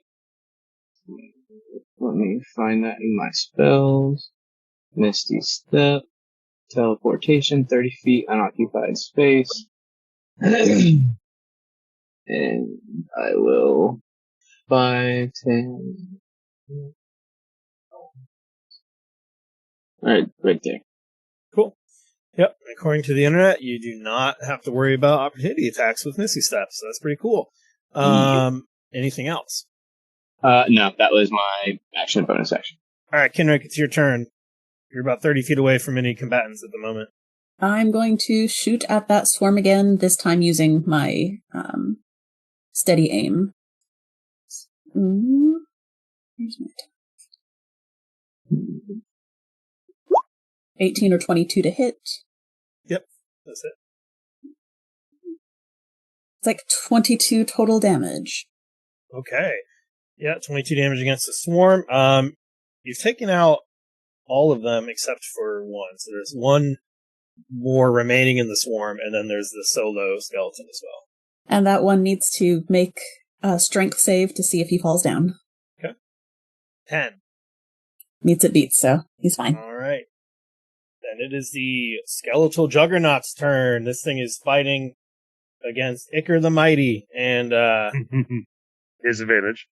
has advantage. So this thing is going to jump up in the air, and then you actually see its bones separate, and it drops on you. It's using something called Avalanche of Bones. You're going to make a dexterity saving throw. Alright. Plus 3 on that. Okay. That's a 9. A 9. So you are dropped down, and all these bones clatter on top of you for 21 damage, and you are knocked prone. And then the bones... What kind of 21 damage? bludgeoning damage. And then if you fail the saving throw, you're knocked prone, and then it says the bones will quickly rejoin back together, and it turns back into the hulking creature. Rounding down on half damage? Yeah. Okay. But that is it for its turn, so it is your turn, Iker. Okay. 1v1 I'll this use thing. my half of my movement and stand up. And then I will go for my reckless attack. It reformed, right? It's not just a bunch Yeah, of just pieces. reforms back at the end. Okay. Then reckless attack, great weapon master again. It's a 11 plus. That's a 13 to hit on the first attack. 13 against the Juggernaut. Oddly enough, that hits. Okay. Yeah. I Crazy. don't know why. I guess anything skeletal. 14 Maybe more plus for this. 8 and 2 plus frenzy damage. 28 plus 10 is 38 points of slashing damage on the first attack. Woo! Pretty good. 38, okay. And then I just want to make a little movement between my attacks and just I pressed the wrong fucking thing. But yeah, I mean that's good enough. I wanted to move shift around. Like, I don't want to move out of its attack range, but I just want to rotate a little bit to get in between him and Pip, so he can't just advance without going. I mean, he could step over me, but at least give it a better chance. And then my second attack is a nat 20. Wow. Okay. All right, so I only actually get one of my 2d6s this time. This is the same creature. But it's a nat 20, so you get the double damage, right? Yep. So the way I do nat 20s is you get max damage plus an extra roll. Okay. It feels All really right, so shitty when you get the extra and you roll really low, and it's like, okay. All right, so because I'm attacking Grey Weapon Master and Reckless Attack, that is Math. 18. 18 plus 12 is 20. 30 plus 2 is 32 plus 10 is 42. That's my max. Okay. Because I don't get the second one for my frenzy. And then I'll roll. 7 plus 6 is 13. 15. And then 6 is 5. Is 18 plus 10 is 28 more. So 60 points, right? 63. Oh, gosh. No, 70 points. 70 points. Total. That's crazy. This is a level 5 character. Vicious Great Axe is whenever you hit a weapon, you get an extra 2d6. Frenzy gives me a 2d6 for the first time I hit a creature on my turn. 1d12 plus 6. 2 for my Rage, and 10 for my Great Weapon Master. So it's like quite a bit of Warhammer or something over here. Yeah. Some ecstasy in those jelly beans. 70 points of slashing damage. If this thing had blood, it would be very bloodied. Far beyond bloodied. Very close to not, I can't even say to not being alive, because it's not alive. But I feel like I'm chipping at it like it's spine right now. Just like chipping away like I'm cutting down a tree. Well, actually, it'd probably be shorter than that. Like his legs, like his kneecaps, just taking out its shins. Yeah, this thing is doesn't have a lot of hit points left. Let's put it that way. Anything else? No, that's my turn. All right, Skeletal Swarm down here. It's going to chase after and try to go towards Pip. Wait, if we're in combat and it comes close, does that not invoke an attack of opportunity or something like that? Nah, it's if you leave its Only if space you leave without its space. disengaging. Yeah. Okay. So it runs at you, Skeletal Swarm. There's only one of them left in the swarm. So Oh yeah, forgot you said that. really, it's not very strong. But it's going to try slash. It gets a 19 to hit, Jesus, yeah, it definitely goes through. 10 damage, Okay. and that's it. So now it's your turn. All right. So yeah, I'll just retaliate with Primal Savagery again. Okay. I think that's my best thing I have right now as far as physical damage goes. And you get whatever the bear totem gives you. So 24 to hit, but only 3 damage. Okay. Only 3 damage. That's what it says. Acid damage. Out of 2 D10s, I must have so rolled you're a not- 1 and a 2. So you're not hitting with your normal staff. You're not like. No. My normal staff. Oh, you're doing the cantrip. Okay. Yeah, so you hit for because my 3 normal acid staff damage. does 1d6. Actually, it probably would do better than what I've been 1d6 rolling. plus 7. It says plus 3. Oh, well, it should be plus your. Because you have plus 7 for your. I don't know.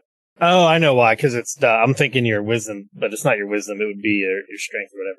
I think it's the bonus plus 2 because of the weapon. But that's cool. All right, so 3 acid damage. Anything else? No. Not this time. Okay, Kenrick's turn.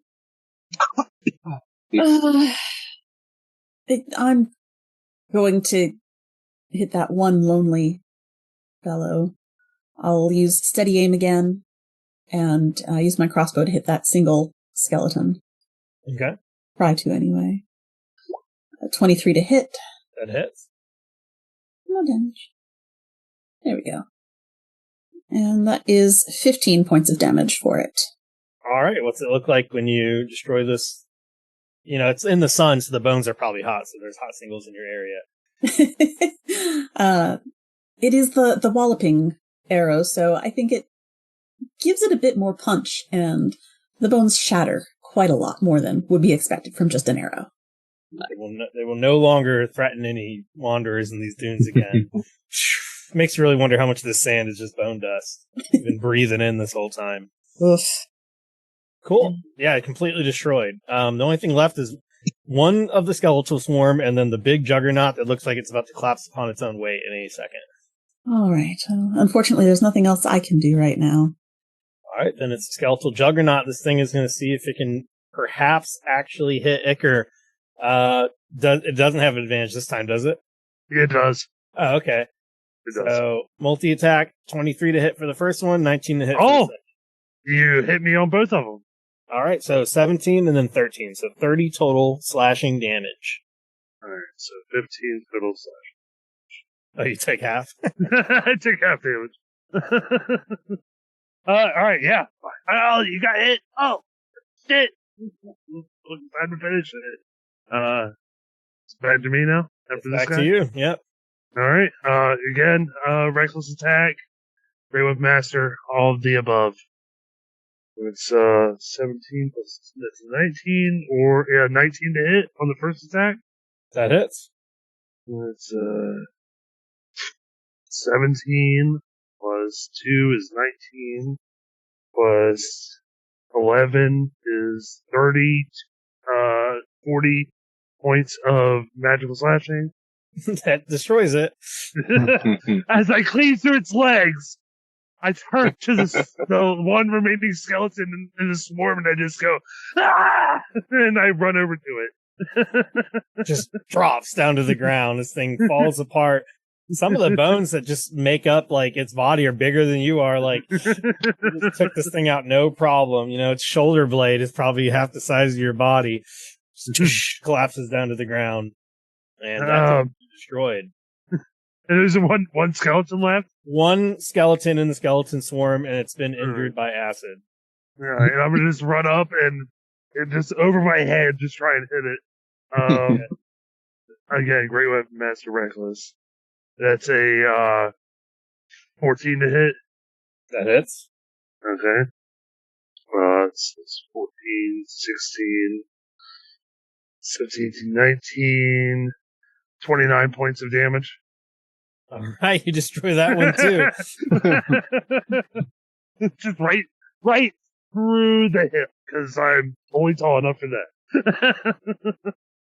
Right through the pelvis. It's all in the hips. Well, Like we learned in Happy Gilmore. It's all in the hips. Uh-oh. Oh, there he is. I thought I accidentally It's did all in the hips. but I did not. All right, so you destroy it, and suddenly you're just looking around. It seems like two things. One, you're all obviously a lot more powerful than these two pirates. Two, it doesn't seem like you can see any other skeletons in your vicinity, but you do have like 1,000 feet to get to the end of these sand dunes before you get out of them. So you are no longer in combat for now. What would you like to do to maybe avoid combat in the future? Unless you don't care, since you all just slaughtered. Or at least you did. The other two are like about to become skeletons themselves, I think. yeah. I look at him. Are you okay? I mean, No. that was quite an easy fight, you know. No. Yeah, Have easy. bones? Are there bones inside the scarecrow? I think Jack Skellington? I think they once upon a time were bones, but now they're like petrified wood. You know? Oh, okay. They're just, Yeah. like Like I've been 1,000 years alive old. for 500 years. Oh shit! All right. Yeah, just sitting around growing garlic and talking to rats. I'm literally gonna be like, I am so thankful that I had you here. Holy shit, both of you, because that doesn't normally happen to me. I know I said that earlier, but Right. No. performance anxiety, I guess. I don't know what happened. Well, I'm also glad you had your bear friend. I feel very bad. I feel very, very much not good right now. Okay, maybe I'll get rid of it. No. I very much appreciate your bear friend. Okay, you want to be I felt sarcastic. much better with him there. Gotcha. Yeah, and you look, and like in Kenrick, you're like 200 feet away from the boat and 1,000 feet away from just getting out of these sand dunes. You already feel like you're about to die. Do we have to do this? Do we have to get this orb? I mean, I'm just kind of following y'all. I don't even remember why I said yes. I think it was the money, probably. Ooh, I do need money because I am running precariously low on some candy. Yeah, So, mine on that damn restaurant. I mean, it's a good restaurant, but... what'd they have? What'd you eat? Well, there's a gator. You had gator? You ate gator? It's weird. There's a lot of gator. We ate gator. And there's going to be a little bit left to serve at the restaurant, but really we've eaten most of it at this point. But it's still in development, so, Anyway, does anyone have a better way to get up to the grass without provoking more of these things? I asked old buddy pal, my spirit raven, and he did not provide us any helpful information. So I think it's anybody's guess at this point. We barely even made it on land, and we're swarmed. So right, yeah. There's a lot more. I'm gonna keep calling you boss. Whatever you decide. Capitan. Yeah, Capitan. I mean, I could run across like for everybody and see what happens, and if I make it, I'm pretty quick. I can get away. If that's something that we could do, we could try and run just straight across, or I mean, I just usually my go-to is just to go fast. Maybe that's not such a bad idea. It's all just running. Jeremy, can I check to see if the Raven has noticed anything else while it's been up there doing its? Yeah, so that combat took 36 seconds. So 36 seconds, and that was six rounds of combat. We did it pretty fast for 6 rounds of combat, honestly. About 36 seconds pass, all that happens, and your Raven's gonna be like, "Oh yeah, I was gonna tell you there's this giant skeleton thing coming, but you guys seem to take care of it." But yeah, telepathically, it basically lets you know that once you get to the end of the sand dunes, it turns to grass, and there's like basically a worn path straight ahead. And in the very center of the island, there is what looks like a building that's in ruins. Okay. Well, and guys, it's seen a couple animals, some deer here or there, and things like that. But for the most part, if there are people on this island, they're either hidden or something, because it didn't see any like encampments, it didn't see smoke, it didn't see people like a whole bunch of people somewhere, like a crowd. It just saw a building in ruins in the center. Well, my buddy told me that nothing's changed in the last 30 seconds, that there is a house, ruins of some sort up ahead. So I think we should just follow what Icarus suggested and just haul it, try to get to that location. Can your bird friend play in the sand?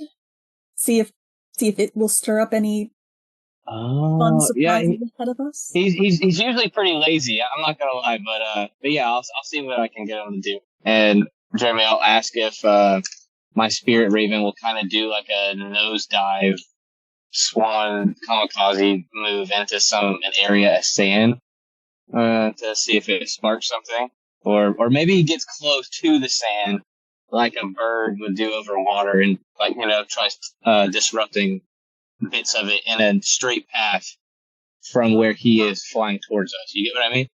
Yeah, so see if it can fly in a straight. Yeah, so basically it can see through the dunes. There's a path that you could navigate pretty easily without having to constantly go up and down the dunes. And if it were to follow that path through, it can fly straight through. And then, yeah, like you're saying, if there was a skeleton waiting, it would probably cause it to erupt from the path. So it's able to do that, and it doesn't seem like it seems like it has found a clear path that you can all follow. So, yeah, it does seem like that happens. But we're going to quickly go on our little break, so it'll be about 5 or 10 minutes long, and we will all be right back in just a few minutes.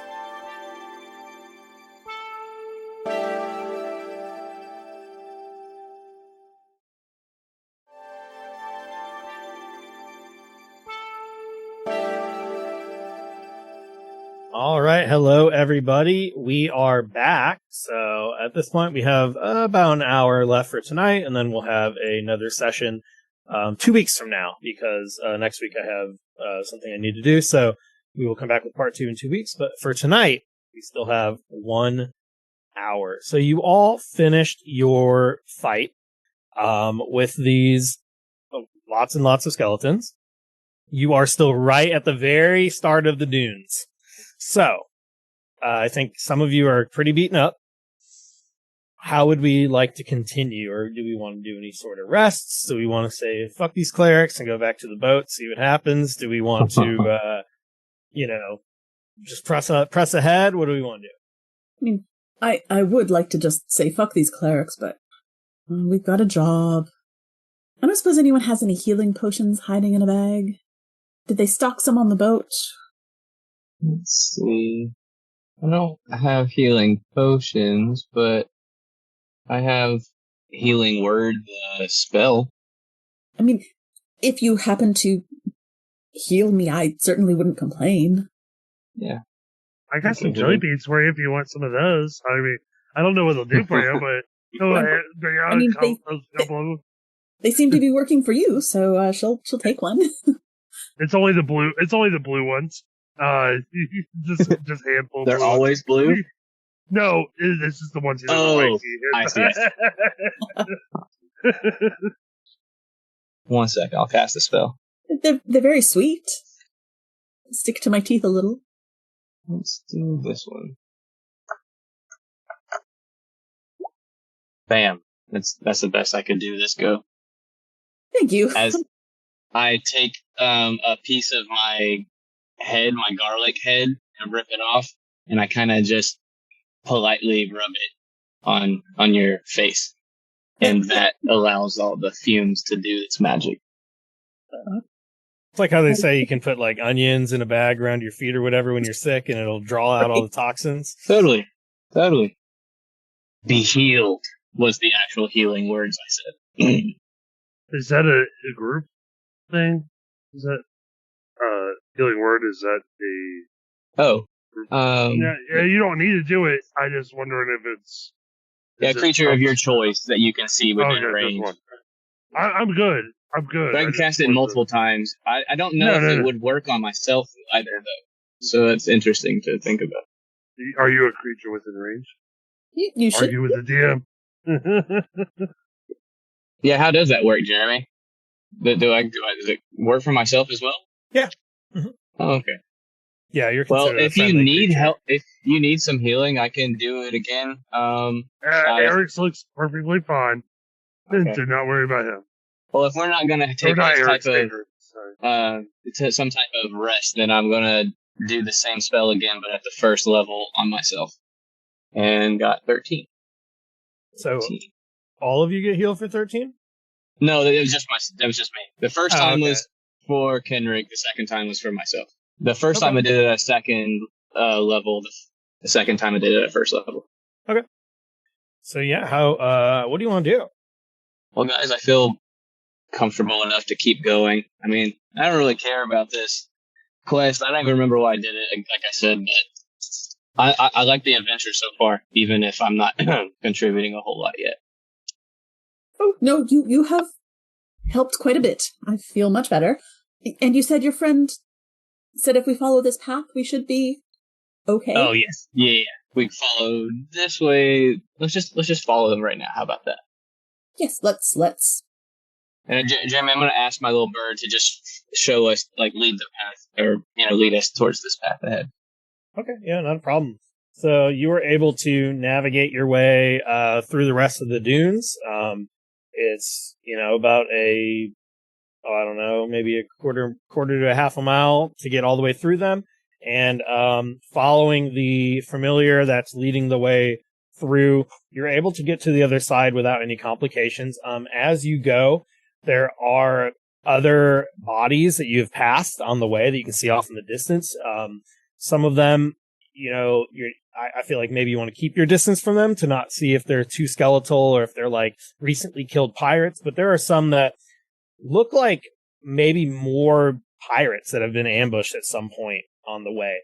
But after a couple of minutes, or not a couple of minutes, half hour or so, you're able to make your way through. If it wasn't like all sands and dunes and you're being cautious, you obviously could have walked that a lot more quickly, but you're able to eventually make it to kind of the end of the dunes, and now you are at the edge of this kind of grass here. And then I revealed this whole map because you are able to communicate telepathically with your familiar, which is seeing the entire island. So as you move forward, you are now past the threat of the dunes. The dunes are behind you. You're standing up on this hill, and you look back, and you can see your rowboat very clearly. If there are people here, chances are if they were looking in this direction, they might have seen you approach, because you can certainly see your rowboat quite clearly from here on the now that you're at a higher elevation. And then, according to what your familiar has told you, right in the center of the island, so about a mile from where you stand, or a little bit less than a mile, is the ruins of some large temple-like building. So, and then, you all make it to the edge here, and you can see worn into the ground. It looks like a path. It's not like someone built a road or anything, but you can see years of use of walking, maybe tracks from a wheelbarrow or carts or something. Seem pretty clear that, there's like this path going straight ahead. And with your familiar able to just fly up and down as many times as possible, you're able to clearly see this path, after communicating with your familiar, this path just leads straight towards the ruins of this building that you could assume was this abbey. And I assume there's more dead bodies brilled all over the place, or was that just in this dunes? You just passed some in the dunes. Once you get to the end of the dunes, you don't really see any right now. Okay. Yeah. Well, guys, I think we're good. Let's just push our luck or test our whatevers, and let's go for it. And then at any point, you're able to look through the eyes of your familiar. Like, you could sit on the ground and kind of do like the Animungus meditate thing and see through its eyes. So if you did that, you could even clearly see yourself. Like, yeah, that's like looks like the ruins of what was an abbey. They don't look old or anything. I'm assuming you did that. It looks like this building has been razed, like it's been burned to the ground. Okay. All right. So yeah, I'll do that. I'll I guess when we get to the grass, I'll ask the guy, hey, do you mind if I just do it? And I'll just sit down, not even wait for a response, and I'll meditate, peer through the eyes, like you said. It'll come back, and then I'll relay that information to the group. Well, it looks like I don't think I should have to relay it, since you just spoke it out. Yeah, sure. So yeah, you all know, the Abbey is in ruins, and it looks like it's been burned down, and it's a little bit less than a mile from where you are now. You're, just like flying really high above. There's nothing else that really stood out. Doesn't necessarily mean there's not anyone here, but there's no like large group with like smoke or anything. There's not like encampments somewhere or, large crowds or anything like that. Right. Well, shall we just go to the Abbey then? I mean, that's where we're supposed to go. Yeah. If it's destroyed, well, maybe we'll find the remnants of the orb. Yeah, this might be an easier job than we thought. Despite all of the swarms of skeletons that we've already faced, but, We just walk back carefully and sail back and tell them, no, everyone's dead, sorry. Y'all don't need a bit of a rest or anything. We don't need to find a place to pitch a tent, find a bed. Well, that's up to y'all. I don't actually need rest as an undead, so I'll just stand still for 4 hours on my staff like a scarecrow, and then I'll be good to go. But if you guys need to rest, I'm more than happy to do that. I mean, I'm feeling better after that bit of healing, so I'm okay. Yeah. But do you need a rest to No, I'm good. Do anything better again? I just eat jelly beans. I'll just eat some more. Jelly beans, right. It is. Yeah, and we'll just proceed down the path that we've already discussed. Cool. You just all want to walk just straight down the path, follow it straight to the ruins of the Abbey. Yeah, and since there was no bird, or through the bird, we saw that there's no obvious enemies around. I'm not even gonna, be sneaky or anything. I think I'll pull out my flute and I'll just be playing a little tune as we walk through, because why not? We don't necessarily want to announce our presence. No. Okay. All right. That's quite a good song. Can you continue playing? I won't get anything from the way it Texas. And they'll put his axe on his shoulder and just walking. Okay. I'll put it away. And when we do get a little closer, we do want to be a little bit quiet, just in case, there's someone underground. Just because the outside is destroyed doesn't mean everything is. Look, I can try to keep my mouth shut, but I stink. So I don't know how loud or quiet I can really, truly be. But I'll do my best.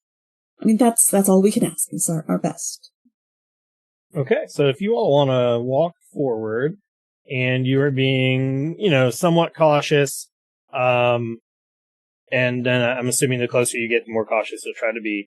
You can get pretty close, and it's not like a huge forest or anything, but there are patches of trees every couple of 100 feet where you could possibly hide, and kind of check things out. Once again, the further you go down, you don't see anyone. You don't see evidence of people, until you get close by. When you get close by the, ruins of the temple, it definitely looks like that it's been burned to the ground very recently. Oh. And, you can see outside, it looks like there are a couple sparse gardens that are being tended to, but they're not really thriving. They don't look abandoned, but, they're just growing a couple of basic crops, some tomatoes, some beans, things like that. And when you do get closer, you can see there are some clotheslines hanged out. There are some clothes hanging off some ropes, drying out here in the sun. Why don't you all make a stealth check as you get closer? Stealth check. Assuming, yeah, because you did say you want to be a little stealthier, right? Okay, 10. 13. 15, breaker. And a 15. So, as you all come marching up, you do see what looks like evidence of people, some people around here. It does seem like someone's been growing some food. It seems like there are some clothes hanging here. I guess it's possible that these are just remnants from whenever the temple was burned to the ground. I will say, so on the map, it shows this big ass hole. That's not a huge hole, really. There is, in the ruins of it. So really that hole is kind of a little bit further back in these ruins. There is a large square hole. And it looks like it doesn't look like it's just a natural cave. It looks like it was the basement to these ruins, and you can see that when you get pretty close. When you all get close, are you going to be really stealthy, or are you just kind of walking up into this place, and just being stealthy enough to where you're not playing your flute and everything? Or are you okay, we're getting close, let's hide in the trees, get down low, investigate before we walk nearer type deal? I think I'll plan of approach comically and begrudgingly try to get down and match my fellow buddy's stature and try to sneak that way. So yeah, I'll actually attempt, since the boss said we should be sneaky. I'll follow the lead. He says, slide out even further. Do you think you would all go into the ruins itself, or try to observe from a distance first? We need to look from a distance first. We need to be a little cautious with this. Let's see if anyone comes out, see if there's any movement. Alright, I can send old buddy into the ruin. Sure. No one's suspicious of birds. Especially not floating garlic ravens that are green. So yeah, I'll ask him to fly in. Floating green garlic ravens. So yeah, if you send this ahead, send the bird ahead, and you're all pretty stealthy. I mean, overall, none of you got too egregiously low or anything. You do actually. Once again, are you just sending it ahead, or are you what I was look through it? Thinking was he's going. Oh, yeah. No, I'll look through it. Yeah, and I can control it that way, right? Mm-hmm. So yeah, I'll fly up and I'll perch on one of the outer corners of the ruins to peer inward. Yeah. So as you're flying up, you see a single person standing in the ruins, just behind, just above at the end of the stairs. So you can see there's a square hole in the ground. There's stairs going down into the basement of these ruins. and there is a person standing there. It looks like a human. This human is wearing dark purple robes that look like they've seen better days. They don't seem very clean or anything like that. This person is wielding a large axe, and they're looking very bored. And they're just standing, kind of leaning up against a pillar. They're not really looking around too much. They're just standing there at the edge of the hole, more or less. And when you come up, are you just like, what would you do? Would you zoom past them, go down the hole anyways, or what? Well, I was actually just talking about him flying up and then landing and looking into view, like stealthily, and then was probably just going to take my consciousness out of it and relay that information just about the guy being there. Okay. I don't know about, I guess I could have him fly down into the darkness. I don't know if they have dark vision. I guess would it fall to whatever the Raven stats would be? How about just a minute? I'll just go back and relay that information about the axe wielding oaf, but not all axe wielders are oafs. Okay. Yeah, it looks like a very large axe wielder, much, much larger than the axe wielder in your party. This person looks like a human that's close to 8 feet tall. Holy Very, shit. very big. Imagine like taller Batista is kind of what this person looks like standing there, but they look like they're standing guard or something, but they don't look like they're expecting people to be here. They look very bored, not very alert, kind of just like taking a shift type deal. But there is a person standing there at the top of the stairs that, lead underground. Okay. No. Put that away. We're going to try to be diplomatic first. Okay. Right? We were sent here on behalf of the someone of someone. Someone of someone, that sounds accurate, yes. We're here to visit the Abbey on behalf of the temple in Salt Marsh. So, just go say hi, right? So, okay, boss. Yeah, boss Rogue. Well, do you have another plan? I'm open to No, plans. I didn't know if you wanted to take a stealthy approach, like, one of us go in there and, do your thing, or surprise, or, yeah, Oh, okay. no, I think that it would be not a bad idea for just one of us to approach rather than the whole group with weapons drawn. Do you want to go say hello? You're to the height of that fellow? I don't know about all that. What do you think, Igor? I mean, we could go talk to him. I don't have a problem with that. I could talk to him. You could talk to him. You're kind of scary. I'm not gonna lie. It's kind of weird, everything you got going on right here. With the helmet you're wearing. Yeah. So, I mean, I could go up and try and talk to him. Compare axes. We have axes, and maybe they'll like us. And I mean, I know if I remember correctly, we're supposed to talk to the clerics or something, or you know what? Why don't the two of you stay here? Back me up in case things go bad, because I know Iker, you're very fast. You can get over there in a flash. Yeah, yeah, definitely. But y'all do move quite slow.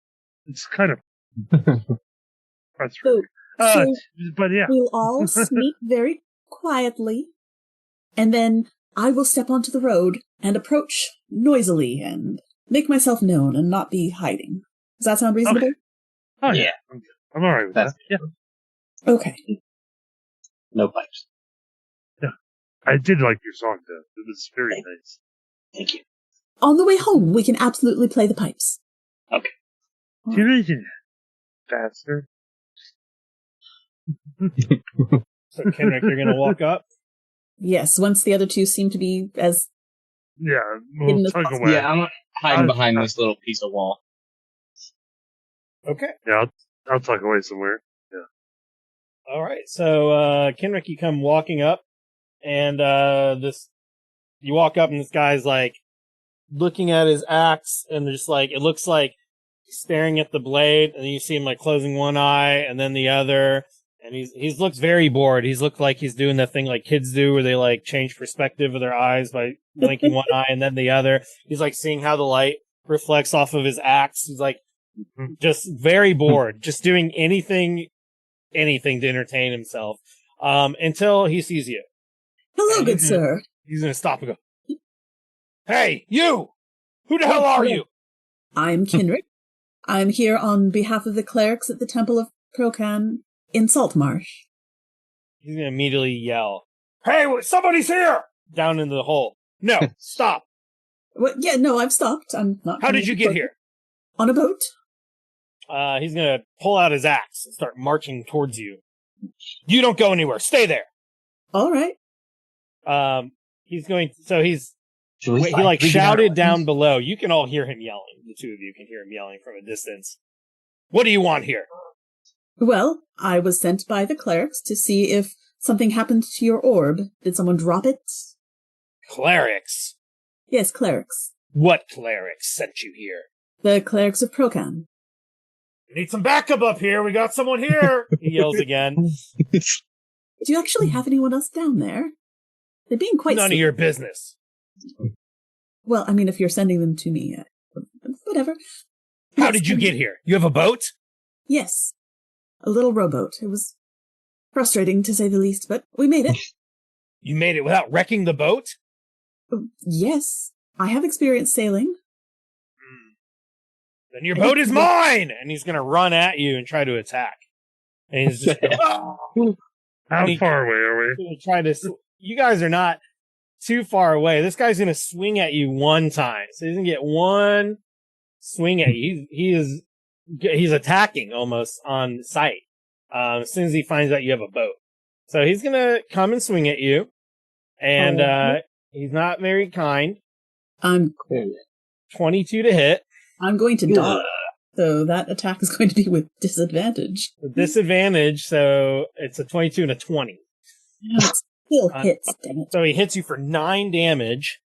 Ouch! And, he's gonna go, "Ah! Your boat belongs to me!" And you can all roll initiative real quick. Yes, please. Oh, shit.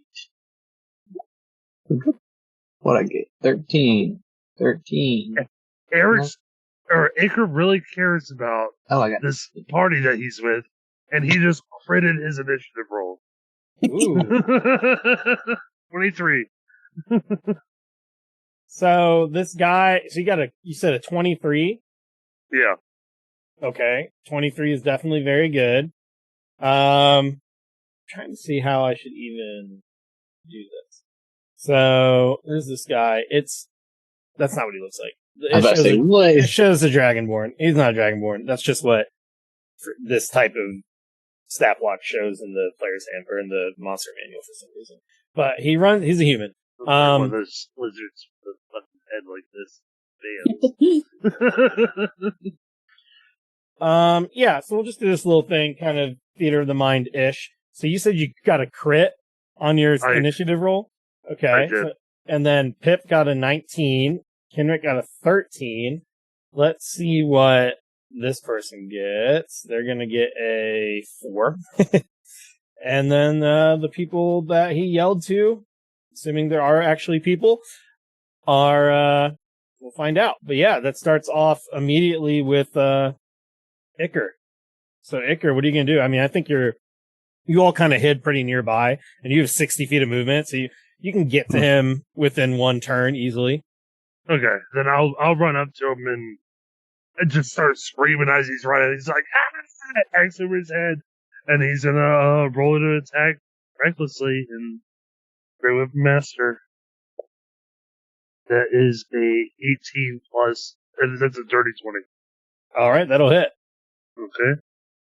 10 and 16 plus 2. 5, 23 plus 2 is 33, 43 points of damage. Oh my god. All right, so you hit him for 43 points of damage with your axe. he is going to turn in surprise, does not expect another person. As you come running up and hit him with this axe, he's going to let out a yell of pain. Anything else that you can do? I can hit him again. Okay. That's an 18. 18 to hit. All right, so he's going to use his parry ability to add 3 to his AC. So this time you go and he's going to spin around and deflect your attack with his axe and go, "No, that trick's not going to work again, little man." Okay. and then he's seeing this. He's going to use his bonus action to pull out a bite of that jelly bean ball and take a bite and rage. So for his next turn, he's got rage. Nice. All right. Oh, I am sorry. I was not raging. So you can actually take 10 off of that damage. I'm sorry. Oh, okay. I did roll that too many times, the 2d6. You just used to always raging. Yeah, I should have done it first. So take 10 off that damage. My bad. And then next is 19, so that's Pip. All right. Well, as soon as I saw Ikra run, I'm just followed right behind, and I'm just gonna come at him with the staff. So just like hit him with it. Yeah. Okay. There we go. Oh, it didn't roll. No, you clicked the staff. You didn't click the attack. Yeah. So it would just be. Oh, I see. Did it work that time? Oh, it just did it again. It's gonna run over and bonk him with it.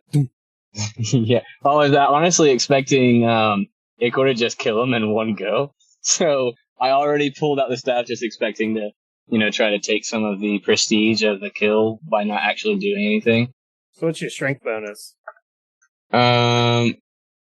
Strength bonus. Being arrested?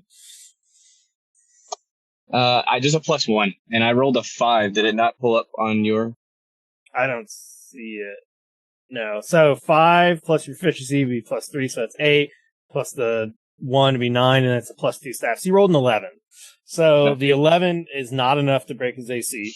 So you come over, and he very easily just lifts the axe and blocks it, chink, blocking your wooden staff of the woodlands pretty easily with his axe. And he's going to go, "How many of you bastards are there?"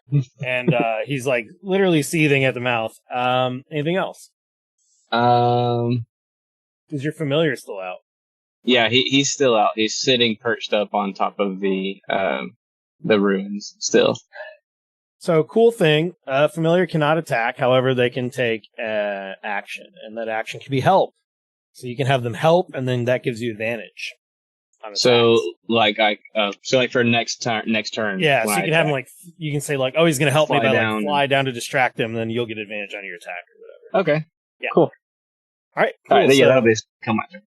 All right, and then that is Kenrick's turn. Right. I'm going to use my steady aim, so I have advantage. Kenrick's not having a good day. No, not at all. He's really close to me, though, right up on me, so I can't use a crossbow. So I'm going to make an unarmed strike. Whitney's probably like, "Why the fuck is he yelling that loud?"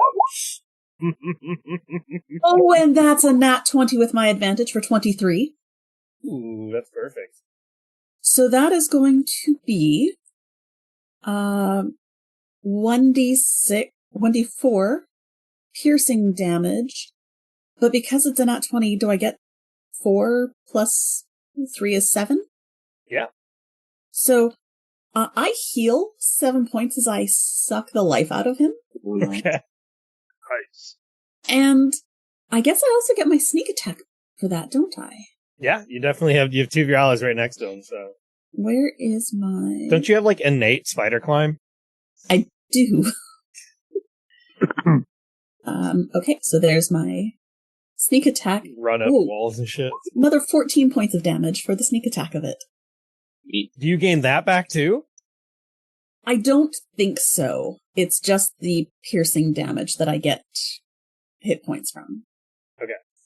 But that's 15 points of damage total to him?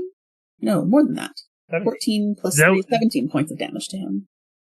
He's gonna go you fucking bit me! Who the hell are you people? And he's yelling, and then it goes up to his turn. He's about to swing, and then you'll hear a voice go, Augment! What the hell are you doing? Stop! And you all see coming out of the basement, there's another man, looks much smaller than Augment. This person is wearing some red robes, they're completely bald on top. They look a lot more like what you'd expect a cleric to look like. And there's like this gold medallion that they have around their neck. And, he has a staff, and it seems like it's glowing as if he's either in the middle of casting a spell or already had cast a spell. And he's going to say, Augment! I said stop! And, he is going to cast a spell on this person that's attacking you. So, this guy coming out is going to cast. Yeah. Oh, I know where he is. He's on a different page. That's why. This is coming up from base. Light's really bright. I'm sorry. Okay, what is this thing? I'm very confused. This number. Yeah, let me just refresh which one real quick. I click his character sheet and it just won't it won't appear. No sheet for you. There we go. Yeah, refreshing it fixed it. So he's coming up, and he is going to actually puts his staff forward, and he casts spiritual weapon. And the spiritual weapon is going to come out, and there's this blade of light that goes up to Augment, and he's going to say, Augment, stop! And he's going to turn and go, but they attacked me first! They attacked me! They're intruders! You say, Augment, stop attacking the strangers. And he's going to kind of look at you all, and he's like, as you're all surrounded, and he's bleeding, but they cut me! Nobody cuts Augment! You say, Augment, put it down, or I will put you down. And he's I'll gonna cut him again for you. Yeah, he's gonna look at you, Iker, and he's gonna go, you got lucky this time, little man. And he's gonna lower it, and Augment will go, now what's the meaning of this? Who are you people, and why are you here?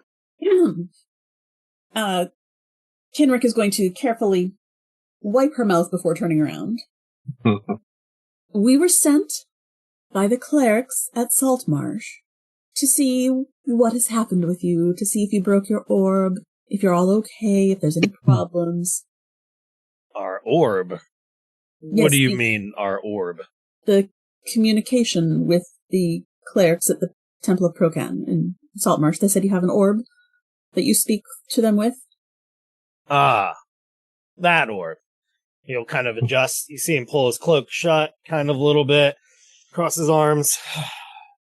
Yes, we've had some problems with our orb. It's not functioning correctly.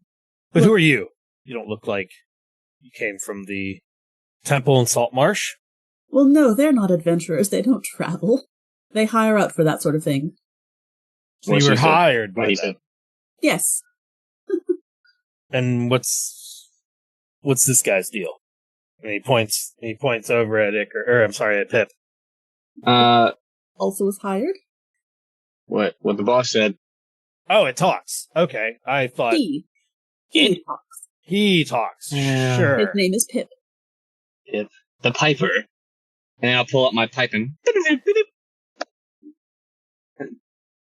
I And then- see. I make sure. You're Iker. Nice to meet you. I am Ozymandias. I'm the head priest around here. Or at least I am now. So they sent you to take away our orb? That doesn't add up to me. No. Ogmund, why did you attack them?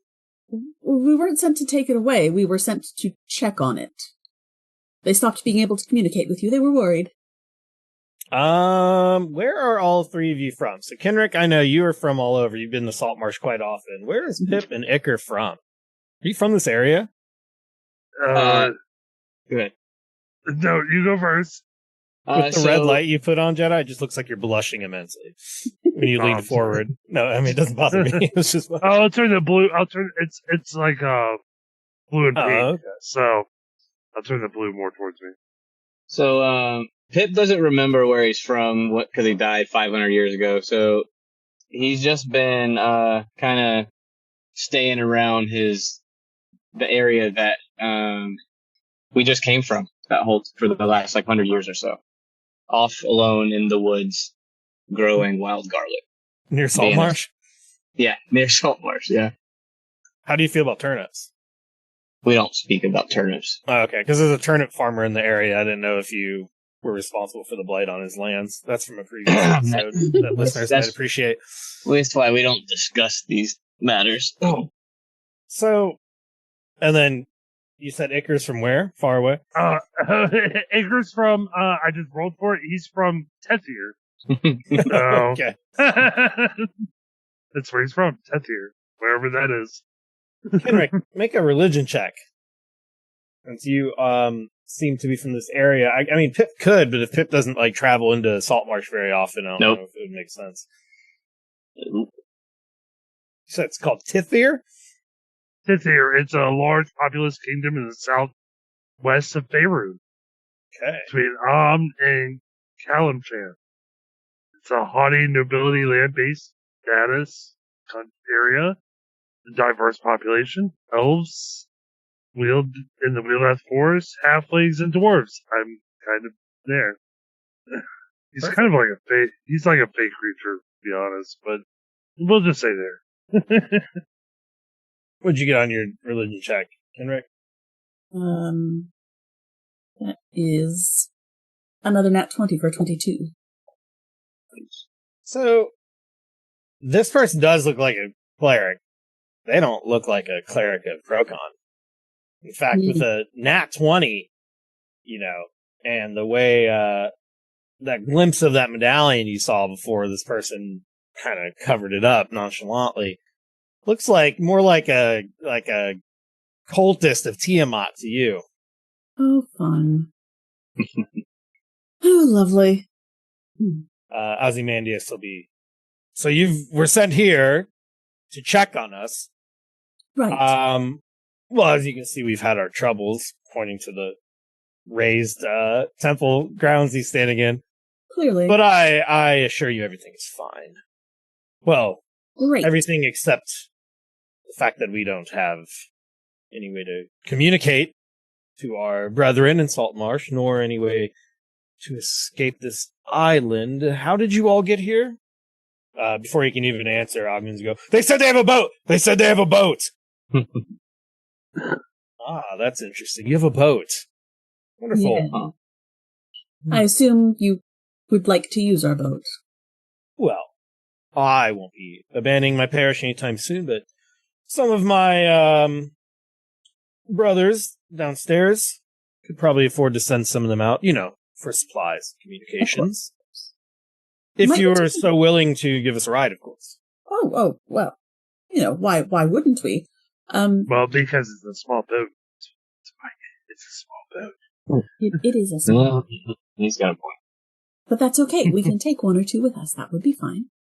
How small? How many do you think you could fit on there? We could pay you.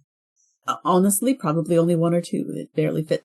Well, if these two stood on top of each other, they'd be about my height, so we might squeeze in 3. And, you didn't have any troubles on the way in? No pirates or anything like that? Oh, we certainly saw some pirates, but they were no match for us. Must be strong indeed. You can see Ogmund is, holding the bloody wound he has, and, Ozymandias will look at it. Well, if you can do that to Ogmund, you certainly are not weak. You ran into no other troubles. Nothing worth speaking of. Why don't you make a deception check? 3. A natural 1. Natural 1. It's gonna look at the shape of most of you. Even with the healing, I think you're both pretty severely hurt, except for Iker, right? Yeah. Oh, I'm at 26 of 28 now. Oh, I just thought level 5 you had 60 health or something. No, I have very little health, but I've recovered it.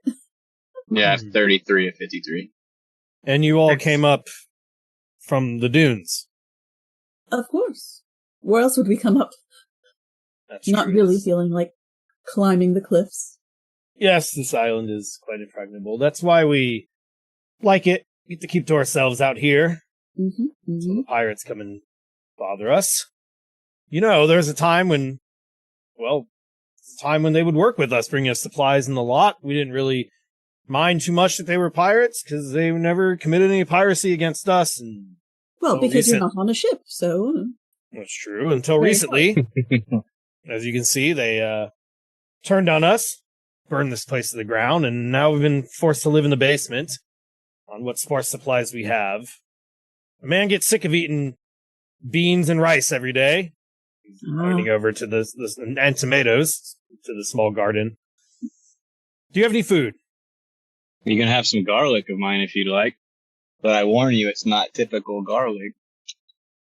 Ogmund will go, oh, come on. We could take all of them. We can take their boat. He's Ogmund, why would we treat our guests that way? We do not attack our guests. In fact, why don't you go tell the others that we have guests? And Ogmund will begrudgingly start to walk towards the stairs unless you all try to stop him or something. I mean, he was yelling very loud, so it's not like it's a secret. Yeah, no, we're not unknown at this point. But Ogmund, go tell our friends we have guests. And the big guy will start to slink down the stairs. Ozymandias will... Huh? As he turns away, I stick my tongue out at him. I am so sorry, Ozymandias. If you'll excuse me for just a moment, I need to chastise my crew. What? She'll walk over. It was funny. Put her hands on her hips, and have her back towards Ozymandias. Stop yelling at me! Gosh, boss. And she will wag her finger. He's a cultist of Tiamat. Not the guys we're looking for. I don't know what that means. Stop yelling at me. She'll sigh. Turn back. Right. Now, I spoke with this fellow before I left. I believe his name was Clancy. And I might be able to help you with that orb. Oh, really? That would be wonderful. Yes, this pirates ransacked us about a week ago, and even with Ogmund there, they managed to destroy a lot of our supplies, cracked the orb, and we've lost all communications, so here we are, stranded. We had a couple boats. My people tell me they've been destroyed. But good news, somehow the pirates have been destroyed as well. We fought off a few of them with, mostly Ogmund, and those who escaped perished in the desert somehow. I'm not sure how, and reports tell me their ship crashed upon the shores, so the light of Procon shines upon us. Blessed be Procon. I'm gonna, as Kendrick says that, I'm gonna, just be a hype man and not really say anything, but emulate the whole time. Now, how many of you are we going to need to retrieve supplies for? Are there just a handful, or are there dozens? Well, there's about a dozen of us remaining. There used to be more, so those damn pirates turned on us. But we'll do what we can, and if we can start to get a steady stream of supplies again, a couple months from now, perhaps we can build this place back up. All right. Well, yes, let's look at this orb. Of course. If you don't mind, of course. No problem at all. Come on in. I'm afraid it's, well, like I said, we've been living in the basement, so it does not have as much room as we'd like, and, well, the entire worship hall has been completely destroyed, but we make do with what we can. Come in. Follow me. And he's going to turn his back to you all and start to make his way down the stairs. She'll turn back to the other two. We can kill anyone in a red robe. You might want to rage now. Well, I mean, His back is to you if you wanted to start some trouble, but he's starting to walk down this pit, down the stairs into the darkness below where Ogmund went. Can I just shove him? But you're just going to run up and push him? He's going downstairs, right? Yeah. She'll try to make it look like an accident and like say, "Oh, oops," and shove. Okay. Yeah, go ahead and make an attack. Or I guess it'd be a strength check. Go ahead and make a strength check. The target must succeed on a strength or dexterity saving throw. Okay. So, and that is not going to be all that much. You got to beat an 11. It's a 19. Okay. And so you go to shove him, and it doesn't really work out. He's a lot taller. He's going to turn around looking confused. Oopsie! And she'll dramatically tumble against him. You want to do a deception check to see if he thinks he just tripped down the stairs or something? That's a 10. A 10. I suppose I'll do a insight check against that. Do you want help, Kenrick? Above to you? Are you like looking around for help? We're going to see his reaction to it. Oh, run up and drop kick his ass. All right. So you're gonna add. You said you're gonna help. I mean, if Kenrick wants it, I can offer up one kitten. Run up and drop kick him if it doesn't work with the deception. If it looks like he doesn't believe, then I'm just gonna run up and push him down. Yeah, I'm gonna try it. Okay. So not help with the deception. You're gonna help with the push him down the stairs. Gotcha. The kicking this dude down the stairs. Okay. Because these character sheets are not normal character sheets. What is deception? Wisdom? Yes. I'm sorry. What is insight? Is that wisdom? Insight is Yes. wisdom. All right. Deception 13. is charisma.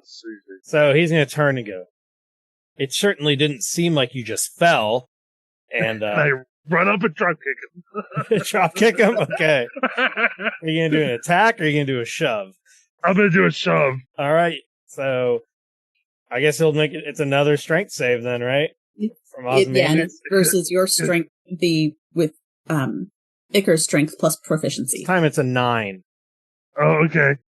So what's your strength plus your proficiency? Your strength? That just a regular strength check plus proficiency is a 17. So it's okay. Well, it's your strength stat, but I think either way, right? My strength is a 19. Oh, my wow. strength is a 19. So if I use my modifier, I rolled a 10 on the die. Plus 4 is 14. Plus 3 from plus 3 from my proficiency is 17. Okay, so you're able to run over and kick this guy down the stairs. So you run over and you kick him down the stairs. Oops. He's going to fall backwards. This one does not look like it was an accident. And he's going to yell, "We're under attack!" And I think that's where the good point to end this week's quest queue. So, And he's just salute.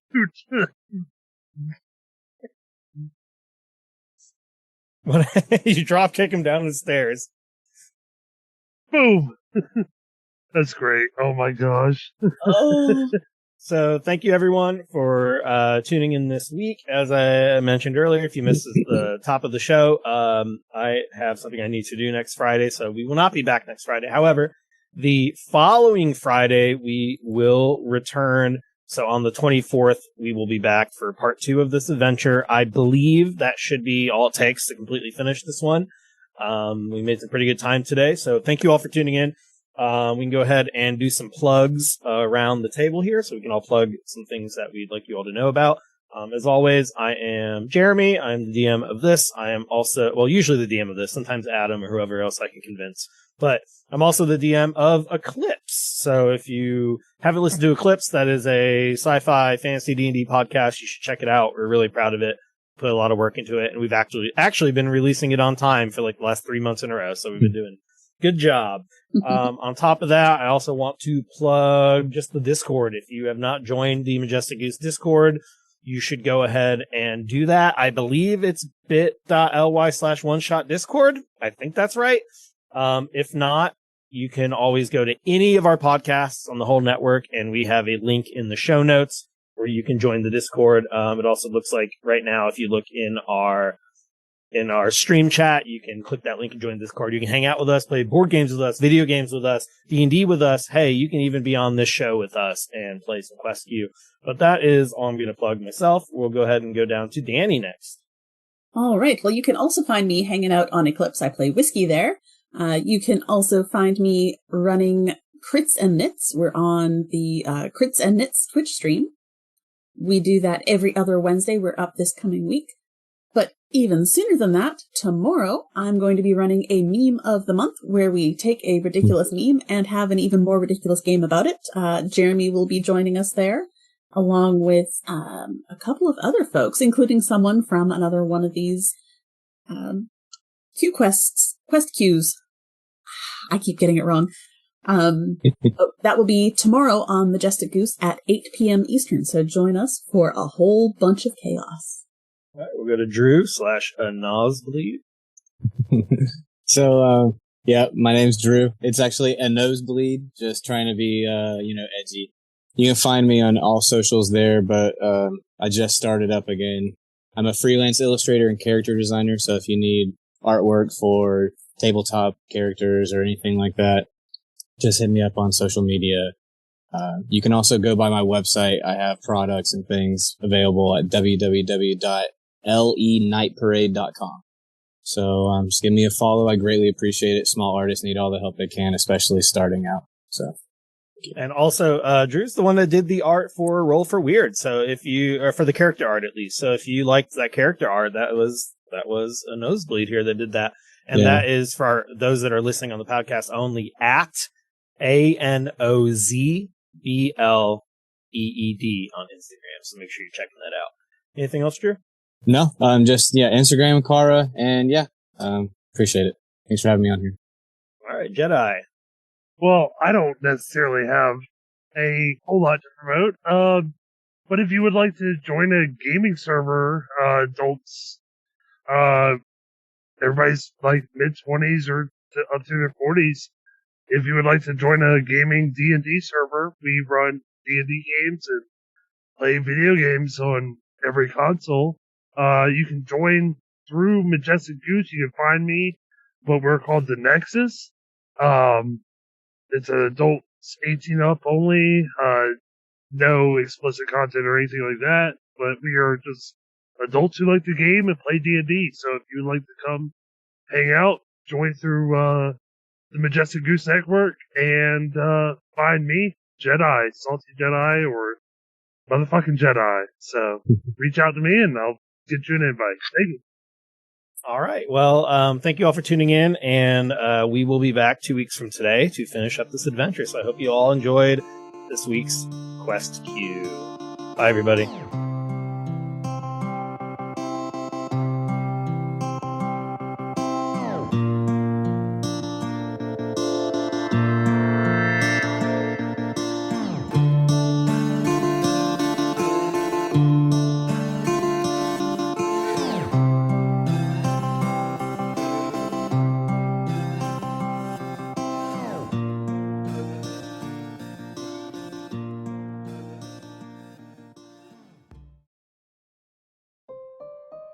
Ah, so nice of you to stop by. Come in, come in. I'm Silas Lancaster, and this is my library.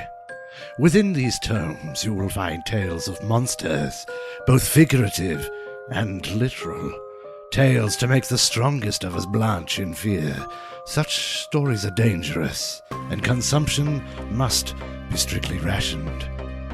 As such, I shall share but one story from my library each Thursday in October each year. Be sure to tune your wireless receiver to Storytime with Silas. Alternatively, subscribe on those podcast providers the youth seem so fond of.